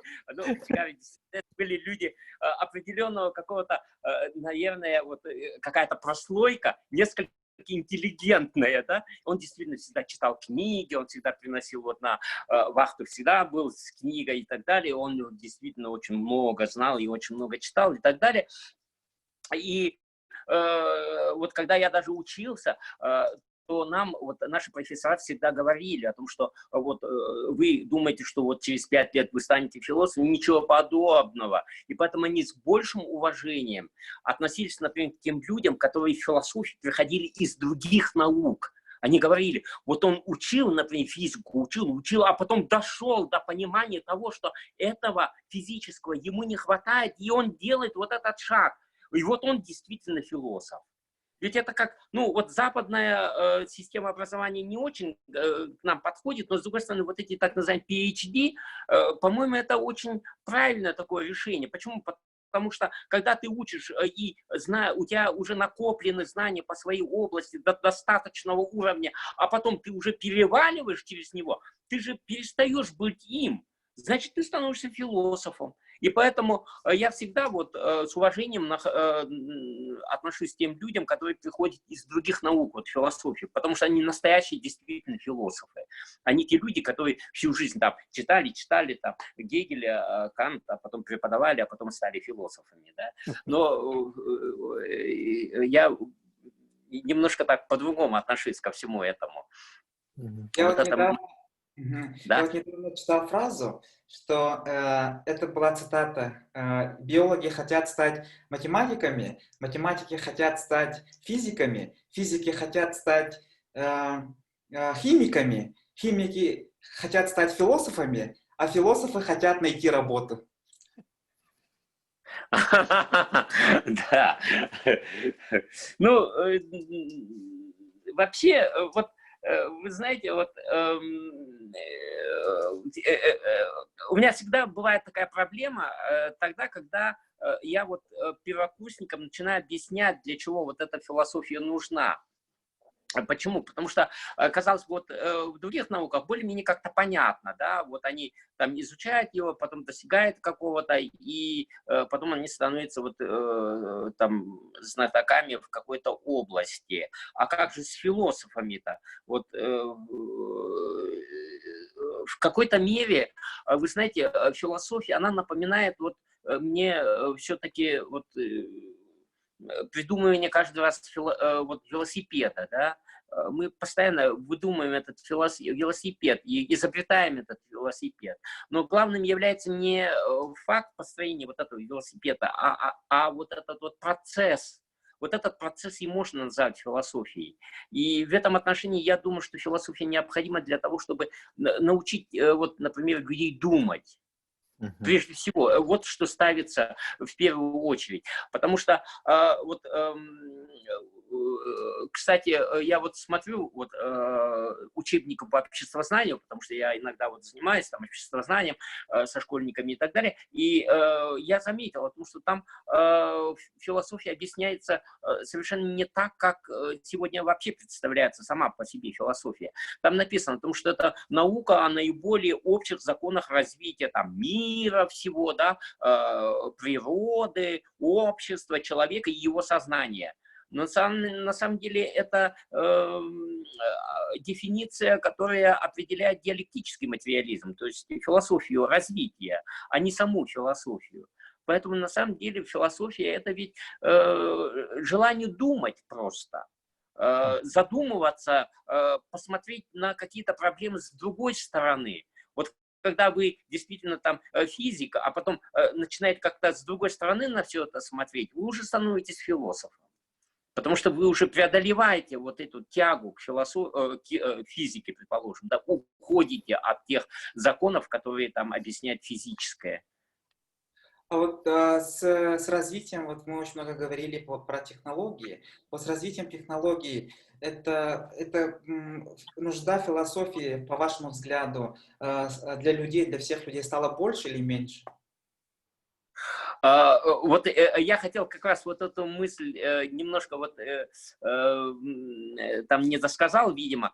Я хотел сказать, что вот технократический вот этот период, он не будет, скорее всего, вот продолжаться до бесконечности. Почему? Потому что мы, вот американцы там посчитали о том, что где-то к 2020-му до 40-го года вдруг понадобятся именно философы, те люди, которые смогут объединить, да, вот это технологическое развитие и, скажем, внутренний духовный мир человека, и понадобятся именно философы.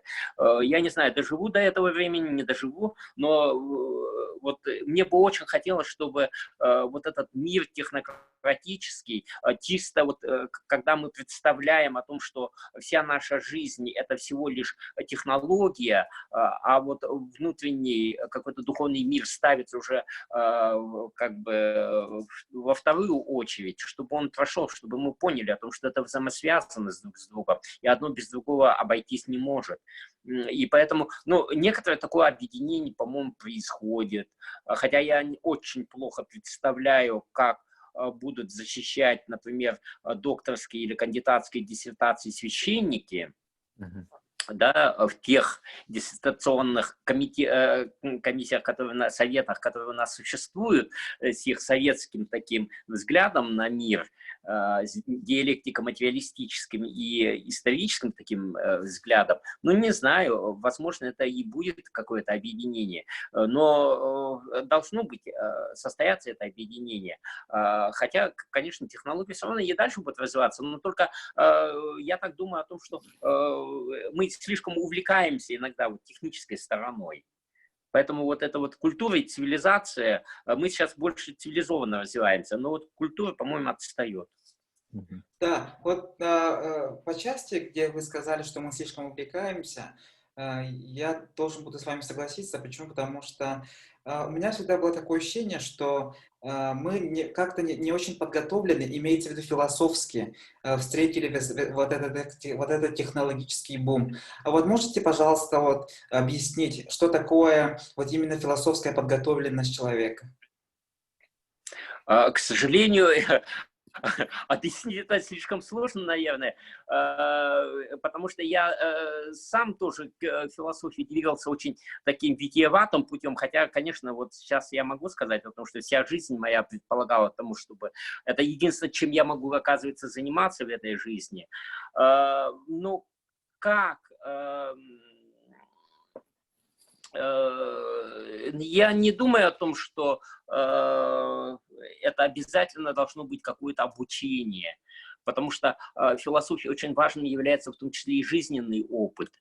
И это тоже всегда оценивалось, всегда ставилось определенная какая-то вот, ну, типа там ты философом станешь, но со временем, да, и можно ли подготовить как-то к философии? Ну, я так думаю о том, что человек, когда действительно очень серьезно занимается своей наукой, он сам всегда приходит к философии. В конце концов, он понимает о том, что есть нечто, что объединяет все остальные науки, все вообще в этой жизни. А что это может объединить? Вот такой объединительной такой силой является именно философия. Потому что там, в начале 20 века сказали, там Анри Бергсон вообще сказал, все, умерла философия, больше нету, теперь надо вот эти частные науки развивать. Но оказалось о том, что необходимо находить что-то общее между там той же самой машиной, предположим, и там филологией. Казалось бы, две вещи совершенно не связанные никак друг с другом, но они же связались в виде вот этих вот гаджетов, которыми мы сейчас пользуемся, так ведь? И поэтому я более как-то оптимистически на этот счет смотрю, и поэтому, но другое дело, что вот философия в какой-то мере в советское время всегда это связывалась там с идеологией. Да, она была связана с идеологией, но это не только в советский период. Период Средневековья философия была прислушницей церкви. Были такие периоды, когда происходило вот такое вот увлечение философией, да, но оно всегда заканчивалось очень печально, как для, скажем, Средневековья, там, увлечение, да, что для философии печально, не для церкви. То же самое и в советское время. В советское время действительно туда можно попасть, и было ой, это там и с идеологией было связано и так далее, но со временем это не самые лучшие времена развития философии. И поэтому, когда философия находится как-то вне власти, по-моему, оно лучше развивается, лучше мы к нему приходим. И поэтому я жду, когда вот со всех наук начнут больше приходить в философию, больше понимать о том, что необходимость вот этого философского знания.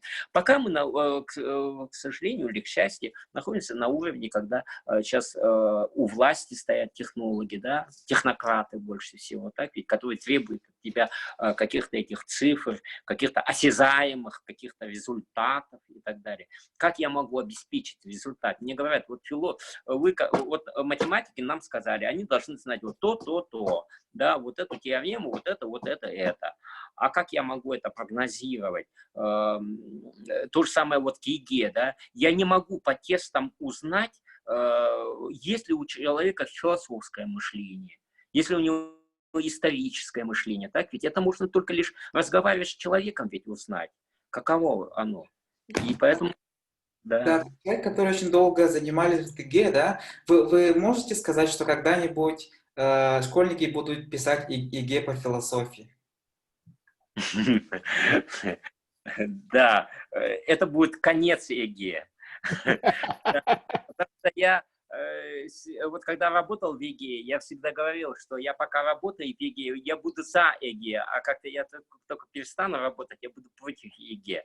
Дело в том, что для, скажем, вот технических наук, ну, таких вот, скажем, точных наук, да, естественных, возможно, наук, ЕГЭ является хорошим таким способом, скажем, к тому, чтобы выявить знания у человека и усреднить этот показатель. Но ни в коем случае, ну, возможно, там можно гения как-то по этим, если он выполнит на все 100%, да, можно выявить. Но возможно ли это, там, скажем, по истории или по обществознанию?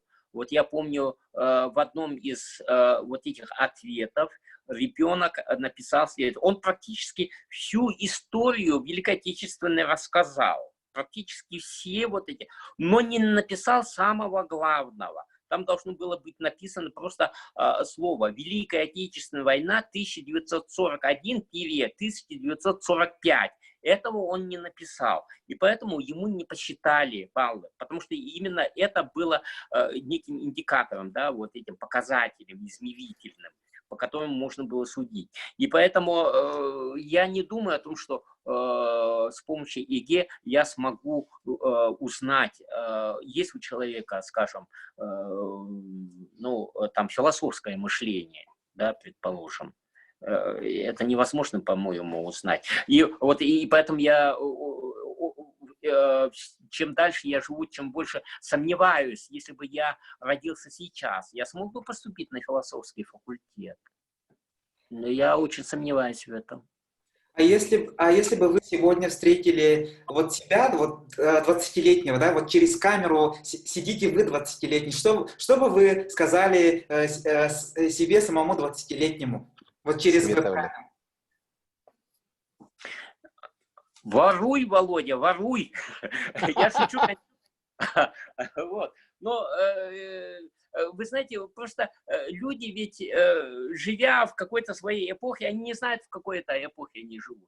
И каждый раз они только в перспективе начинают думать о том, что вот что бы я ему сказал. А я не знаю, что я бы мог сказать. Я бы, скорее всего, ничего ему не сказал, ему посоветовал бы идти по тем путем, которым он шел. Вот люди говорят, да, о том, что вот если бы мне опять жизнь дали, я бы его там прожил так же, как и было. По-моему, это вранье. Мне хотелось, конечно, очень многое изменить. Но, с другой стороны, если это изменится, я думаю, что я сидел бы здесь сейчас, я не знаю. Я не могу этого сказать, да. Поэтому я бы ничего ему не советовал. Пусть он пусть помучается немножко, и тогда он поймет, что к чему, да. Вот вы сказали, что в школе вы очень много читали, и вот то, что вы прочли, вам потом очень сильно помогло. Вот, будучи школьником, как вы составляли свой список книг, которые вы должны прочесть, или это происходило спонтанно? Вы знаете, я никогда не составлял никаких там, вот сейчас я вот начинаю составлять там режим дня там и так далее, да, это все фигня. Почему? Потому что я раз 20 составлял или 100 этих режимов дня, ничего подобного. Это очень просто. Поэтому я никогда не составлял какой-то список, по которому я должен был читать. Но вот в школьной программе, в советской, я думаю, что более или менее все-таки соблюдался определенный какой-то вот этот вот прерогатив все-таки интеллектуальности. И поэтому все, что я там читал, именно то, что давалось, мне вполне хватило для того, чтобы в последующем это использовать. Сейчас вот меняется там программа, там в литературу вносятся какие-то другие там произведения. Может быть, это очень хорошо, но сейчас я все время вот с первым курсом всегда у меня проблемы. Почему? Потому что очень сложно вот, например, объяснять какие-то вещи, скажем, философии, не затрагивая и не основываясь на каких-то мировых или там шедеврах там русской литературы, например, да. Если человек этого не знает, я не смогу этого объяснить. Я не смогу объяснить этот феномен, если не буду делать ссылку на кого-то, на что-то. Они этого не знают. На какие-то кинофильмы, которые я считаю о том, что там баллада о солдате должен смотреть там каждый, кто живет там в Российской Федерации. Там, я не знаю, какие-то там вот эти место встречи изменить нельзя. Даже такие вещи все-таки тоже надо знать, с моей точки зрения. А сейчас очень сложно. Почему? Потому что ну, сейчас новое уже идет поколение, которое в основном живет вот таким, ну, я это называю таким сознанием клиповым, да, вот с клипами они воспринимают весь мир. И поэтому и «Войну и мир», видимо, надо превратить в некий такой клип, и тогда, может быть, более понятнее будет. Да. А в советское время их вот в урезанном виде давали, но я пытался читать полностью. Вот, например, тот же самый вот «Преступление и наказание» меня убило тогда, когда я полностью его прочитал. Вот. Мне показалось о том, что вообще, оказывается, в школе совсем не то объясняют, то, что нужно. Да? Но это потом уже показалось. Да. Ну, я не думаю о том, что вот если я сейчас дам какой-то список, и они прочитают это, и все поймут. Потому что это зависит от понимания, как каждый из них поймет. И поэтому я считаю о том, что надо больше всего вот беседовать, говорить. У нас такая возможность была в школе. У нас классным руководителем была Любовь Иннокентьевна Рожина, царство ей небесное, вот недавно она умерла. Человек такого энциклопедического ума, во-первых. Во-вторых, она очень хорошо знала вот краеведение, и поэтому мы вот эти вот вещи, скажем, знали уже то, что относится к... вообще человек должен быть привязан к какому-то вот месту. Да, месту и времени. И мы очень хорошо представляли, например, время 100 лет назад, 200 лет назад, что было в Верхояне, предположим, период ссылки и так далее. Это очень живо все это было представлено. И еще одно было у нее. Дело в том, что она очень часто путешествовала. И вот это все скопилось как-то и стало единым. Я в советское время очень много путешествовал, правда, по Советскому только Союзу. К сожалению, за рубеж мы стали выезжать позже, но мы вот с женой тоже очень часто ездили, иногда в год по 2 раза, и поэтому, в принципе, человеку нужно вот это вот осознание места, времени, это обязательно нужно для того, чтобы понять, что это такое. Да, Да. Извините, полностью согласен. И вот вы очень много говорили вот сегодня о том, что легче поменять свое отношение и сильно не портить себе настроение. Просто вот поменять отношение к тому, что случилось, ну, негативному или позитивному. И это мне очень сильно напомнило философское направление, как стоицизм. Да. Ага. Ну, насчет стоицизма, вы знаете, я, скорее всего, не стоик, больше, наверное, киник, чем стоик. Ну, вообще, конечно, вот стоическое, оно ведь, ну, более подходит, конечно, вот, наверное, к нашему поколению более подходит, потому что они же действительно были очень стойкими людьми, хотя само название происходит от местности, где они жили, да, стоя. Но скажем, вот моралист, а я все-таки этик, должен быть немножко все-таки стоиком. Почему? Потому что, вот вы знаете, тут мне приходит на мысль, вот однажды у нас читал лекцию Арсентий Чанышев, и Чанышев однажды, он был очень своеобразный такой человек, он иногда останавливался во время лекции и говорил: ой, сейчас у нас лето или зима? Потом посмотрит, только, весна. Да, вот. А вот он однажды сказал следующую вещь. Он говорит: вот женщина не может быть философом. Если она философ, то она не женщина. И он объяснил свою вот такую теорию, да, почему женщины... Вот в истории вы назовите мне хоть одну женщину, там, философа. Да? Почему? Ну, потому что вот мужчины почему становятся философами? Потому что они постоянно меняют свое мнение. Да? То есть запросто могут поменять его. Да? Сегодня одно, а завтра отставить другое. А у женщин есть там материнский инстинкт, который не дает им вот как-то с одной какой-то вот этой базовой основы уйти, и поэтому, в общем, они не могут быть философами. Да? Ну, я не совсем так воспринимаю, но, с другой стороны, все-таки определенная стоичность необходима, потому что тот же самый Кант, предположим, с его с этими категорическими императивами, да, это ведь тоже определенная такой философия долженствования, заставления другого человека. Но я так думаю о том, что иногда надо заставлять. Вот иногда заставлять надо детей читать что-либо. Без заставляловки тут не обойтись. Хотя, скажем, современная там вот философия и психология современная, там, возрастная, да, говорит о том, что ничего заставлять нельзя. Но я думаю о том, что иногда человека надо заставлять это делать. Только тогда возможно добиться какого-то успеха. Да. И хотелось бы сейчас вернуться к началу разговора, когда мы затронули тему книг. Вы сейчас можете вот с этих полок взять самый дорогой для вас экземпляр книги, который у вас сзади есть. Вот, самый ценный, скажем так, для вас лично. Да, самый ценный, да, для вас лично. Вы знаете, вот я не скажу о том, что какой-то из них является самым ценным.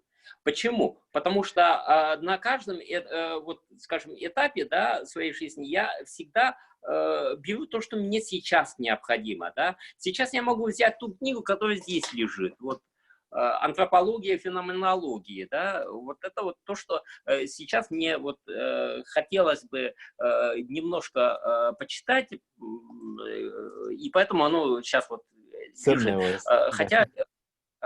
хотя оно лежит уже давно, довольно-таки, и все времени нет, вот я все пытаюсь, но вы знаете, вот для того, чтобы там заниматься философией, это действительно нужно время.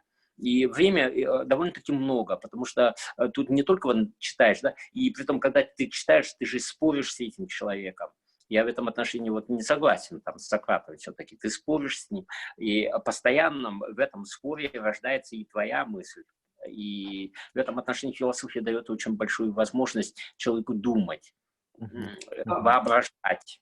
А вот с каким философом вы находились, что вы, вот бы я с ним поспорил? Со всеми.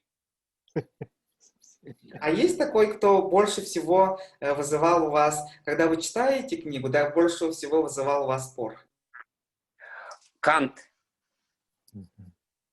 Просто я давно, совершенно случайно попал в церковь, да, где он захоронен. Ну, имеется в виду, он же рядом. Иммануэль Кант, да. Да. И там побывал в университете. Имени Канта. Ну, посмотрел памятники и прочее. Я подумал, что вот это философ, который добился... Наверное, таких философов было много, да? А добился успеха только он сам один. Это правда или нет, что все время было куча философов, но слава достается только одному из 100, например? Вы знаете, дело в том, что, конечно, должен быть это такой философ, который отражает это время больше всего. И поэтому это было свойственно для вот, начала немецкой классической философии, чтобы вот эта вот философия долженствования, которая вот возникла в то время, да, вот этика долженствования, она необходима была именно в это время, именно в этот исторический период. И поэтому, скажем, Шопенгауэра не уважали, а уважали именно Канта. Шопенгауэр, он стал известен только лишь к концу, наверное, своей жизни. Потому что первое издание, которое он не смог его даже продать. Его купили там, по-моему, 10 или 20, где-то он сам купил. И поэтому он не был тогда востребован. А вот Шопенгауэр стал востребован в некоторое время. Вот им очень увлекались вот тогда, когда я учился в университете. Но сейчас, я думаю, что опять перестали к нему возвращаться. Сейчас больше там Девида, по-моему, там на слуху, да, или кто-нибудь там другой.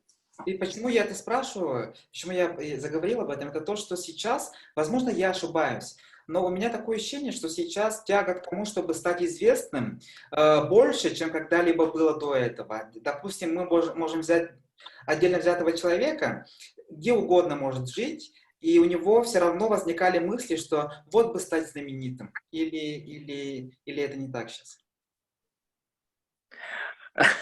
Вот, вы знаете, вот, я думаю о том, что вот все-таки у нас, скажем, у якутов, да, в этом отношении стать известным вероятности намного больше, чем, скажем, у русских, да?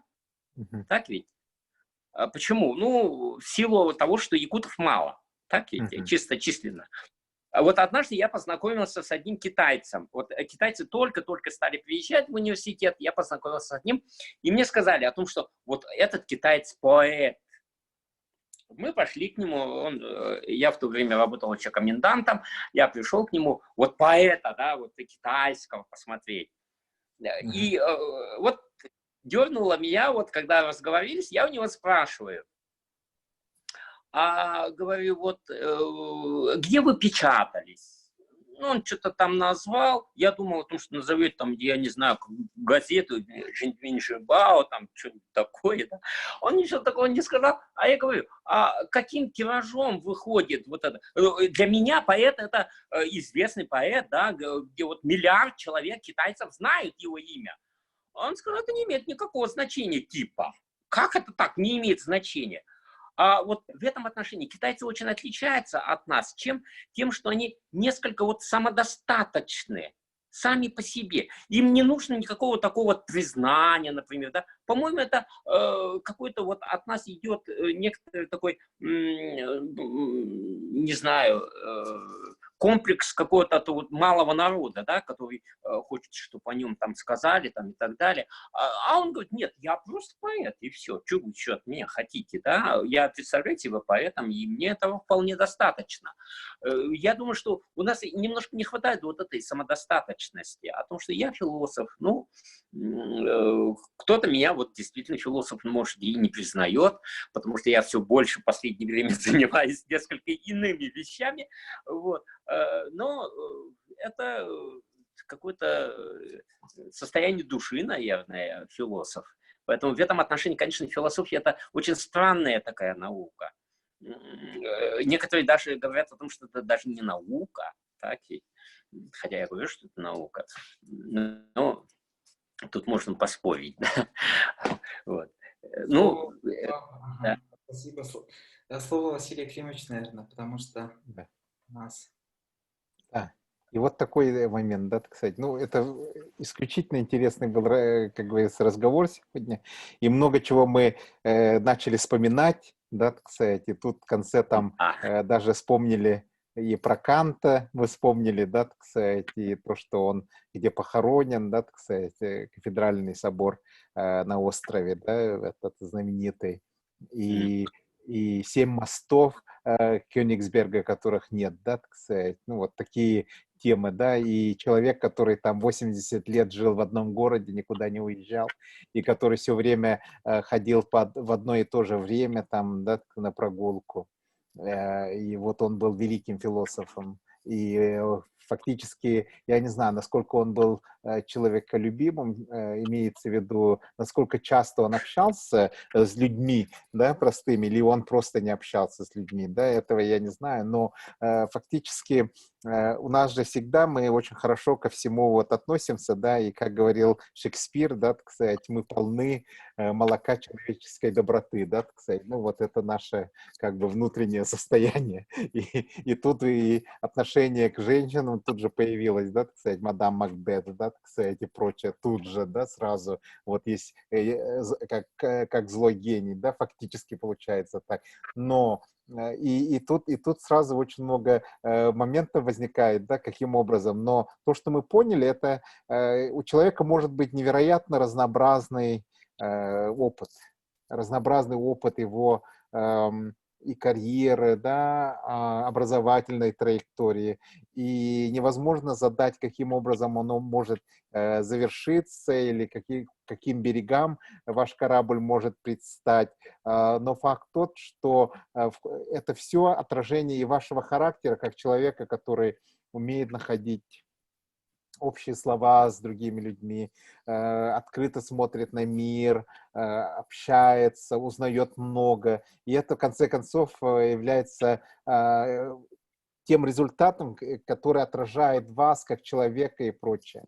И это очень характерно, интересно и приятно осознать, что в общем-то, вы уже такой совершенный во многих отношениях человек, являетесь именно порождением, скажем, тех вот именно интересных связей, которые были в вашей жизни, и все в этом мире, да, и в нашей жизни не просто так, оно происходит не рандомно как-то, да, оно, в общем-то, имеет свой смысл, свою, скажем, идею, и даже скажем, в этом всем есть какой-то смысл, реально. Вот такое ощущение после разговора с вами у меня лично возникло, да, что все это имеет все-таки свою, и с точки зрения эволюции, и с точки зрения всего развития, весь какой-то большой дизайн, да, так сказать, смысл и прочее. И это интересно осознать, и это говорит о том, что все-таки то, что происходит с нами в мире,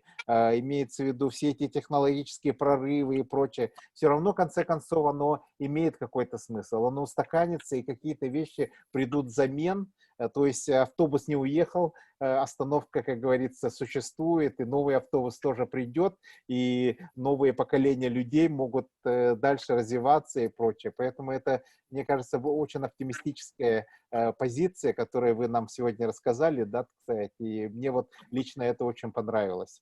Так что читайте, господа, «Критику чистого разума», как говорится, какие вы там еще книги порекомендуете, потом мы всем им передадим ребятам. Но это очень полезно, знать очень много всего, и в конце концов это делает нашу жизнь интересной.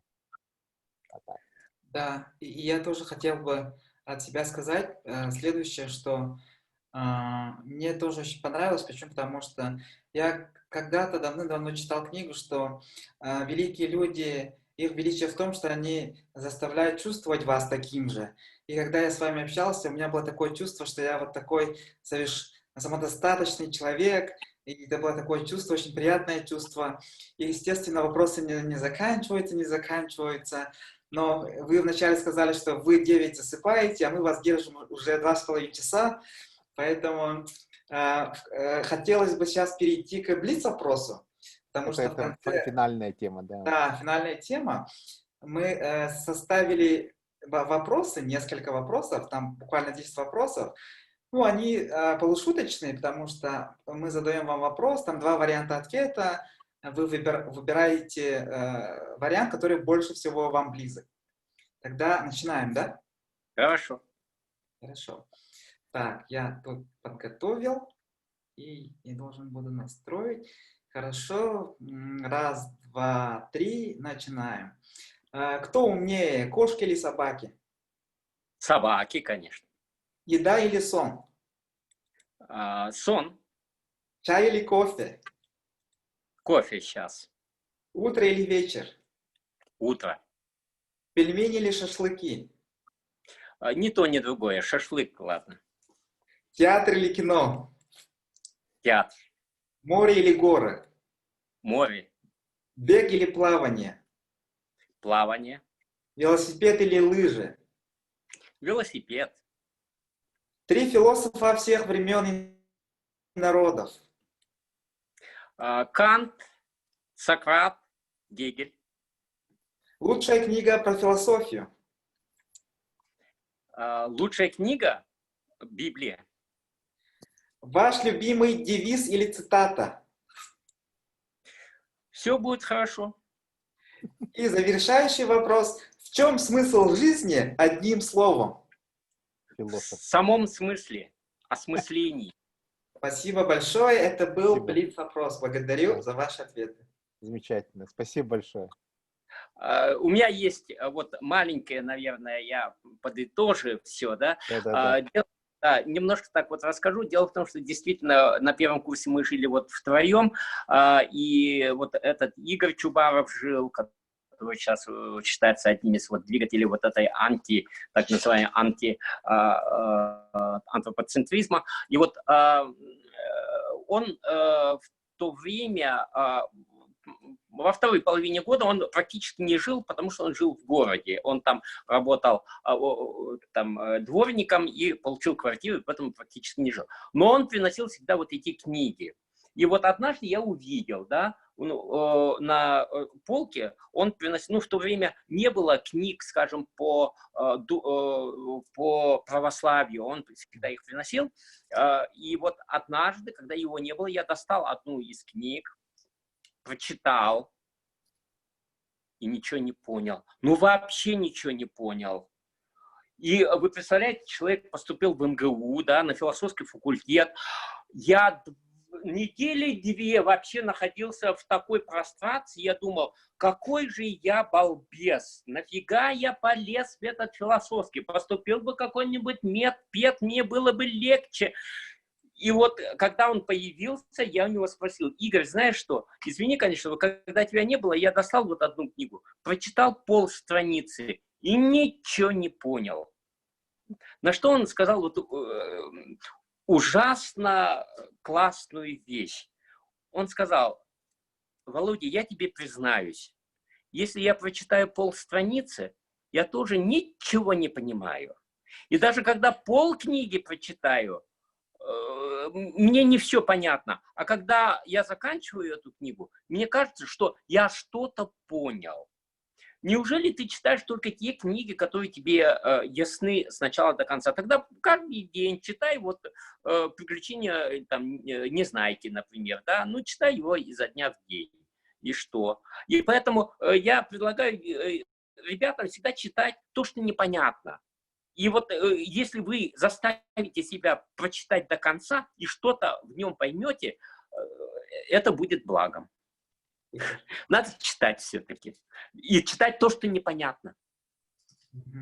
Да. Ну вот, наша беседа опять продолжается, потому что бывает такое, да, что действительно читаешь книгу, допустим, я читаю вот техническую литературу очень много, и, естественно, мало что понятно, но когда полностью все прочел, там вырисовывается общая картина. Почему? Потому что, когда только читаешь, человек видит только вот какую-то часть карты, а когда пробежался вроде бы по всем местам, уже возникает общая картина и уже возникают какие-то ориентиры. Возможно, не во все углы человек зашел, но примерно понятно, в какой территории человек находится.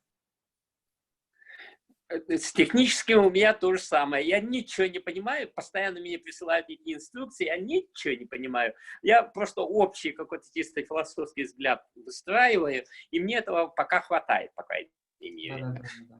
Да. Хорошо, спасибо большое. Я очень рад, что этот разговор был записан и прямо сейчас опубликован, и у каждого члена или члена корреспондента Малой академии наук есть возможность вернуться к этим разговорам. Почему? Потому что сейчас вот формат таких долгих разговоров, он при том, что все критикуют, что сейчас время стало очень быстро, люди много не читают и прочее. Мне кажется, сейчас наоборот, люди начинают возвращаться ко всему долгому. Почему? Потому что, ну, мне кажется, люди просто устали от этой быстроты, люди потеряли вот именно философскую какую-то часть себя, пытаясь догнать то, что невозможно догнать. И люди уже возвращаются к такому, к медленному, должен сказать. Да, И мне кажется, развитию. и вот эти наши разговоры, мне кажется, будут очень полезны и интересны. Спасибо вам большое Да. за такую основательную беседу. Спасибо вам. Спасибо. Спасибо. До свидания. До свидания. До свидания.